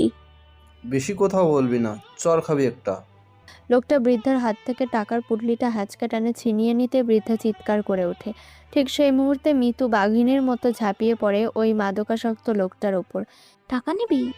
তুই টাকা নিবি? শয়তান, সব টাকা চুরি হয়ে যাবে। এই পাগলি, ছাড় আমাকে, কামড়াছিস কেন? টাকা মানেই রক্ত, টাকা মানেই ধ্বংস। ছাড় বুড়িকে। মিতু তার হাতের সেই কাঠের দাড়িপাল্লা দিয়ে লোকটাকে এলোপাথারি পেটাতে শুরু করে। লোকটা মিতুর এই উগ্র রূপ দেখে ভয় পেয়ে টাকার পুটলিটা ফেলে দিয়ে দৌড়ে পালিয়ে যায়। অহংকার করিস না, টাকা থাকলে কেউ আপন হয় না। মিতু টাকার পুটলিটা কুড়িয়ে নিয়ে বৃদ্ধা ভিক্ষুককে ফিরিয়ে দেয়। বৃদ্ধা অবাক হয়ে এই পাগলির দিকে তাকিয়ে থাকে। মিতু আবার নিজের জায়গায় গিয়ে বসে পড়ে, পাথর মাখতে শুরু করে। একদিকে টাকা, অন্যদিকে ভালোবাসা। ওহ, ভালোবাসা তো অনেক ভারী, 5 লাখ টাকা তো কিছুই না। মিতুর এই বিকৃত মস্তিষ্কের ভেতরেও যেন এক অদ্ভুত ন্যায় বিচার খেলা করছে। যে টাকার জন্য সে একদিন নিজের জীবন ধ্বংস করেছিল, আজ সেই টাকাকেই সে ঘৃণা করছে। কমলাপুরের সেই কোলাহল আর মিতুর পাগলামি যখন রাতের অন্ধকারে ঢাকা পড়ে যাচ্ছিল, তখন ঢাকার গুলশান 2-এর চৌধুরী ম্যানশনে নেমে এসেছে পিনপতন নীরবতা। রাত এখন প্রায় 11টা। ফারহানের ডুপ্লেক্স বাড়ির দোতলায় তার ব্যক্তিগত স্টাডি রুম। চারিদিকে দামি দামি বইয়ের আলমারি আর মেহগিনি কাঠের আসবাবপত্র। ফারহান জানালার ধারে দাঁড়িয়ে বাইরের অন্ধকার আকাশের দিকে তাকিয়ে আছে। রুমের ভেতরে অন্য একটি সোফায় বসে আছেন ডিবি পুলিশের অত্যন্ত চৌকস অফিসার এসপি রায়হান। রায়হান ফারহানের ছোটবেলার বন্ধু এবং বর্তমানে তার ব্যক্তিগত নিরাপত্তার অন্যতম স্তম্ভ। ফারহান, তুই কি আজ ওই কমলাপুর রেল স্টেশনের দিকের খবরটা পেয়েছিস? কোন খবরের কথা বলছিস রায়হান? মিতুর খবর। ও নাকি আজ রাস্তায় এক ছিনতাইকারীকে পিটিয়েছে। ও এখন নিজের জায়গাতেই আছে রায়হান, ওকে নিয়ে আর ভাবতে চাই না। তাও তো ও তোর স্ত্রী ছিল ফারহান, এভাবে ওকে রাস্তায় ফেলে রাখাটা কি ঠিক হচ্ছে? আমি ওকে ফেলে রাখিনি রায়হান, ও নিজেই নিজের ভাগ্য বেছে নিয়েছে। তুই এই এম্পায়ার, এই চৌধুরী গ্রুপ, তুই কি সত্যি সুখী এই বিশাল ঐশ্বর্য নিয়ে? সুখ জিনিসটা খুব আপেক্ষিক রায়হান, আমি এখন শান্তিতে আছি। একটা কথা তোকে অনেক দিন ধরে জিজ্ঞাসা করব ভাবছি, তুই কি উত্তর দিবি? তোর কাছে আমার লুকোনোর কিছু নেই বন্ধু, বল কি জানতে চাস? 5 বছর আগে তুই হুট করে কেন ওই গ্রামে গিয়ে মুদি দোকানদার সেজেছিলি? কেন ওই ছদ্মবেশ? ফারহান একটা গভীর দীর্ঘশ্বাস ফেলে জানালার পর্দাটা টেনে দেয়। সে ধীরে ধীরে সোফায় এসে বসে রায়হানের মুখোমুখি। ফারহানের চোখের সেই শূন্যতা এখন আরো গভীর। মনে আছে মিতুর বাবা শফিক সাহেবের কথা? উনি আমার বাবার খুব ঘনিষ্ঠ বন্ধু ছিলেন। হ্যাঁ মনে আছে, উনি তো অনেক দিন আগেই মারা গেছেন। মৃত্যুর আগে শফিক সাহেব আমাকে ডেকে পাঠিয়েছিলেন। উনি জানতেন ওনার ছেলে সাদেক একটা আস্ত জানোয়ার। সাদেক আলীর কথা তো সবাই জানে, আজ তো একটা ফ্রড। শফিক সাহেব আমাকে অনুরোধ করেছিলেন যেন আমি মিতুকে বিয়ে করি। উনি মিতুর অহংকার আর সাদেকের লোভ সম্পর্কে খুব ভালো জানতো। কিন্তু তুই কেন দোকানদার সাজলি? তুই তো তখন অনেক বড় ব্যবসায়ী ছিলি। শফিক সাহেব চেয়েছিলেন মিতু যেন বুঝতে শেখে যে টাকার চেয়ে মানুষের দাম বেশি। তিনি চেয়েছিলেন আমি যেন সাধারণ সেজে ওকে পরীক্ষা করি। আর সাদেক আলী, ও কি তোর আসল পরিচয় জানতো না? না, সাদেক জানলে ও আমাকে ব্ল্যাকমেল করার চেষ্টা করত। তাই শফিক সাহেব বলেছিলেন মিতুর কাছে নিজের পরিচয় গোপন রাখতে। কিন্তু তুই তো আরও একটা বিপদে ছিলি ওই সময়, রাইট? হ্যাঁ, সেই সময় ঢাকার আন্ডারওয়ার্ল্ডের কুখ্যাত জাফর গ্রুপ আমার পেছনে লেগেছিল। ওরা আমার বিজনেস এম্পায়ার ধ্বংস করতে চেয়েছিল। ওরা তো তোকে মারার জন্য হন্য হয়ে খুঁজেছিল। ঠিক তাই, আন্ডারগ্রাউন্ডে যাওয়ার জন্য মুদি দোকানদারের ছদ্মবেশটা ছিল পারফেক্ট। কেউ ভাবতেও পারেনি চৌধুরী গ্রুপের সিইও সুয়াপুর গ্রামে পেঁয়াজ রসুন মাপছে। তার মানে তুই একই সাথে আত্মরক্ষা আর মৃত্যুকে শিক্ষা দেওয়ার জন্য ওই গ্রামে গিয়েছিলি? হ্যাঁ, কিন্তু মিতু আমার বাসর রাতে যে ব্যবহারটা করলো তা আমার সব হিসাব উল্টে দিল। ওকে, তুই কি একবারও সত্যিটা বলতে পারতি না? পারতাম, কিন্তু যখন দেখলাম ও আমার মা আর আমার বোনকে টাকার জন্য অপমান করছে তখন আমার জেদ চেপে গেল। তোর মা কি সত্যি জানতো না তোর আসল পরিচয়? মা জানতেন, কিন্তু মা চেয়েছিলেন আমি যেন এমন একজনকে জীবনসঙ্গী করি যে আমার সম্পদ নয়, আমাকে ভালোবাসবে। মৃত্যু সেটা পারলো না? না, ও টাকার জন্য নিজের স্বামীকে জেলের ভাত খাওয়াতে চেয়েছিল। তার শাস্তি তো তাকে পেতেই হতো। এখন তো সাদেক আলীও ভিখারি, ওর কোম্পানির সব শেয়ার তো তুই কিনে নিয়েছিস। সাদেক আলীর মতো বিষধর সাপেদের এভাবেই মারতে হয়। ও মিতুকে পাচারকারীদের কাছে বিক্রি করতে চেয়েছিল, জানিস? কি বলছিস তুই? নিজের বোনকে? হ্যাঁ, 5 লাখ টাকার বিনিময়ে অমিতুকে তুলে দিতে চেয়েছিল পাচারকারীদের হাতে। আমি যদি ওই হাইওয়েতে ছিনতাই নাটকটা না করতাম তবে মিতু আজ ইন্ডিয়ার কোনো নিষিদ্ধ পল্লীতে থাকতো। তার মানে তুই ছিনতাই করিয়ে আসলে মৃত্যুকে রক্ষা করেছিলি?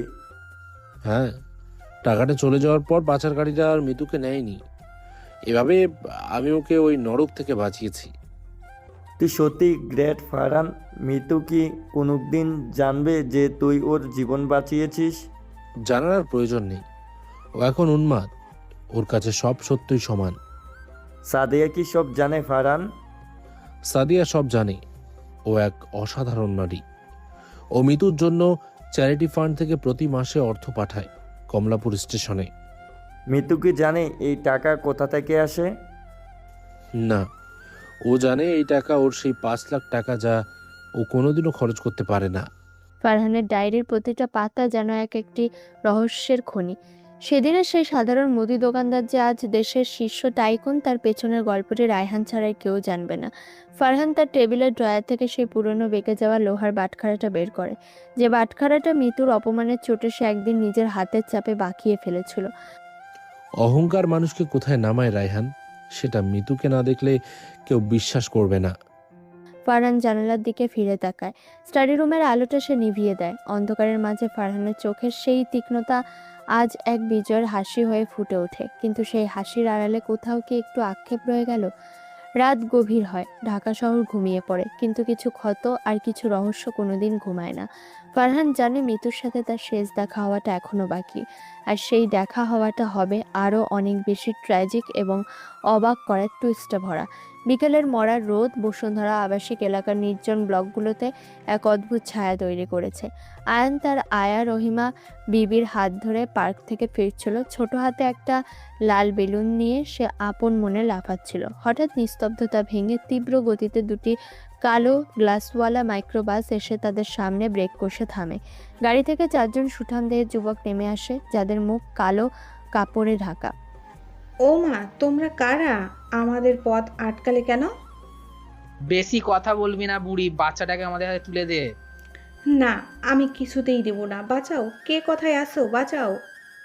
থাম বলছি, চিৎকার করলে এক কপে কলিজা বের করে দেবো।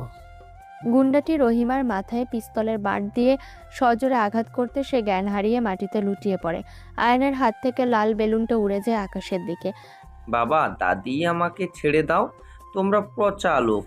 জলদি কর, চৌধুরী গ্রুপের একমাত্র ওয়ারিস আমাদের হাতে থাকলে ফারহান চৌধুরীকে নাচানো যাবে। আয়ন চিৎকার করে কাঁদতে থাকে। ঠিক তখনই রাস্তার ওপাশ দিয়ে নোংরা ছেঁড়া কাপড় পরা এক পাগলিনী উদ্ভ্রান্তের মতো হেঁটে যাচ্ছিল। তার হাতে সে পুরনো ভাঙা কাঠের দাড়িপাল্লা। বাচ্চাটা কাঁদছে কেন? ওকে মেরো না, ওকে মেরো না। এই পাগলি, দূর হ এখান থেকে, মরতে আসিস না। ফারহান, ও তো দেখতে ঠিক ফারহানের মতো। তোমরা ফারহানকে মারছো কেন? মিতুর মস্তিষ্কের কোনো এক কোণে ধুলো জমা স্মৃতিগুলো হঠাৎ বিদ্যুৎ চমকের মতো খেলে যায়। আয়নের কান্নার শব্দে সে তার বাসর রাতে সে ফারহানের অবয়ব খুঁজে পায়। খবরদার, আমার ফারহানকে ধরবি না। তোরা পচা লোক, তোরা টাকার লোভী। আরে সর এখান থেকে, এই নে ধাক্কা খাস। গুন্ডাটি মিতুকে সজোরে ধাক্কা মারলে সে নর্দমার পাশে পড়ে যায়, কিন্তু মুহূর্তে মিতু বাঘিনীর মতো গর্জন করে উঠে দাঁড়ায়। সে রাস্তা থেকে একটা ধারালো ইটের টুকরো কুড়িয়ে নেয়। আমার স্বামীকে মারবি?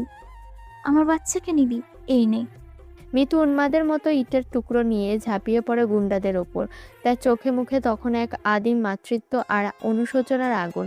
সে একজনের হাতে কামড়ে ধরে আর অন্যজনকে ইট দিয়ে মাথায় আঘাত করে। উহ, এই পাগলি তো কামড়ে মাংস তুলে নিল। এই সরি বলছি। পাগলি মা, আমাকে বাঁচাও। ভয় নেই খোকা, আমি থাকতে তোকে কেউ নিতে পারবে না। আমি মিতু, আমি অনেক সুন্দরী, অনেক শক্তিশালী। মিতু আয়নকে নিজের বুকের সাথে এমনভাবে জাপটে ধরে যেন সে কোনো ঢাল। গুন্ডারা যখন দেখলো আশেপাশের বাড়ি থেকে মানুষ উকি দিচ্ছে, তারা মরিয়া হয়ে ওঠে। শালি পাগলি, মর তাহলে। গুন্ডাটি নিজের কোমর থেকে ধারালো ছুরি বের করে মিতুর পেটে আমূল বসিয়ে দেয়। মিতু উফ করে একটা শব্দ করে ওঠে, কিন্তু তার হাত আয়নকে এক মুহূর্তের জন্যও ছাড়ে না। লা ইল্লাহা ইল্লাল্লাহ। আমার বাচ্চাকে কিছু করিস না। তোরা টাকা নিবি, সব টাকা নিয়ে যা। ঠিক সেই মুহূর্তে ফারহানের পার্সোনাল সিকিউরিটি টিম ধুলো উড়িয়ে জিপ নিয়ে হাজির হয়। গুন্ডারা অবস্থা বেগতিক দেখে আয়নকে ফেলে গাড়িতে উঠে দ্রুত পালিয়ে যায়। স্যার, আমরা এসে গেছি। খোকা বাবু ঠিক আছে? এই পাগলি মা আমাকে বাঁচিয়েছে, দেখো পাগলির মার রক্ত পড়ছে।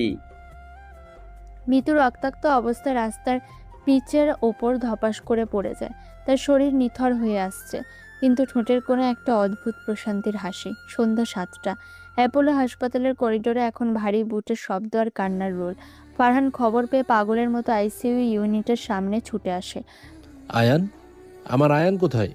ও ঠিক আছে তো? জি স্যার, আয়ন একদম সুস্থ। ওর গায়ে একটা আঁচড়ও লাগেনি। যে মহিলা ওকে বাঁচিয়েছে সে কোথায়? আইসিইউতে স্যার, প্রচুর রক্তক্ষরণ হয়েছে। ডাক্তার এখনো কিছু বলছেন না। ফারহান ধীর পায়ে আইসিইউর কাঁচের জানলার সামনে গিয়ে দাঁড়ায়।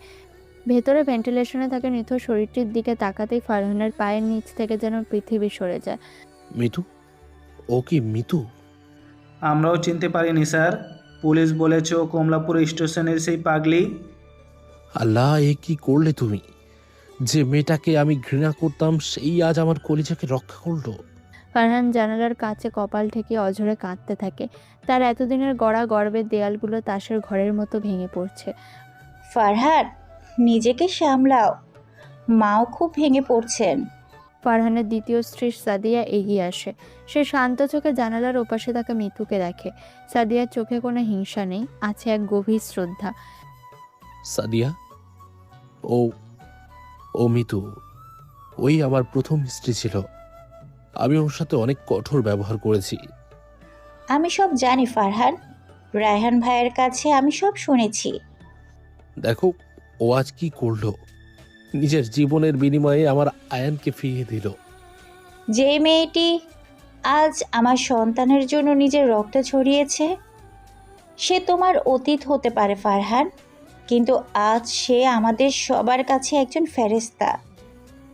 আমি ওকে ক্ষমা করতে পারিনি সাদিয়া, আমার অনেক বড় পাপ হয়ে গেছে। এখন ক্ষমা করার কথা নয় ফারহান, ওকে বাঁচাতে হবে। আমাদের সব কিছু দিয়ে হলেও এই মেয়েটাকে সুস্থ করে তুলতে হবে। ডাক্তাররা বলেছেন ওর বাঁচার আশা খুব কম। আল্লাহর উপর ভরসা রাখো। যে মা নিজের প্রাণের মায়া ত্যাগ করে অন্য একজনের সন্তানকে বাঁচায়, আল্লাহ তাকে এত সহজে ফিরিয়ে নেবেন না। সাদিয়া ফারহানের হাত শক্ত করে চেপে ধরে। একজন বর্তমান স্ত্রীর এই মহানুভবতা হাসপাতালের করিডোরের বাতাসকে যেন পবিত্র করে তোলে। রাত 2টো, পুরো হাসপাতাল নিস্তব্ধ। আইসিইউর ভেতরে যন্ত্রপাতির বিপিং শব্দ ছাড়া আর কোনো শব্দ নেই। মিতু হঠাৎ চোখ মেলে তাকায়। সে দেখল শ্বেত শুভ্র সিলিং আর নাকে অক্সিজেন মাস্ক। ফারহান মিতুর বিছানার পাশেই বসেছিল। মিতুর আঙুল নড়তে দেখে ফারহান উঠে দাঁড়ায়। মিতুর চোখ এখন ঘোলাটে নয়, বরং এই মৃত্যুশয্যায় দাঁড়িয়ে সে যেন পুরোপুরি সুস্থ মানুষের মতো তাকাচ্ছে। ফারহান, তুমি এসেছো? মিতু, কথা বলো না, তোমার খুব কষ্ট হচ্ছে?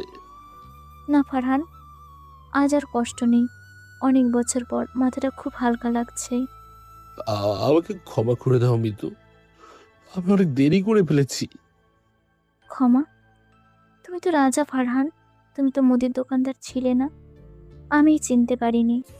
আমি তো চেয়েছিলাম তুমি আমায় ভালোবাসো, টাকা নয়। আমি 5 লাখ টাকার মোহে অন্ধ ছিলাম। আজ ওই 5 লাখ টাকা কোথায় ফারহান? আমার কাছে তো 5 পয়সাও নেই। তুমি আমার সন্তানকে বাঁচিয়েছো মিতু। এই ঋণ আমি কোনোদিনও শোধ করতে পারবো না।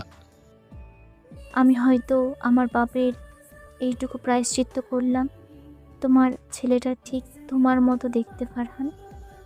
তুমি সুস্থ হয়ে ওঠো মিতু, আমরা সবাই মিলে আবার ভালো থাকবো।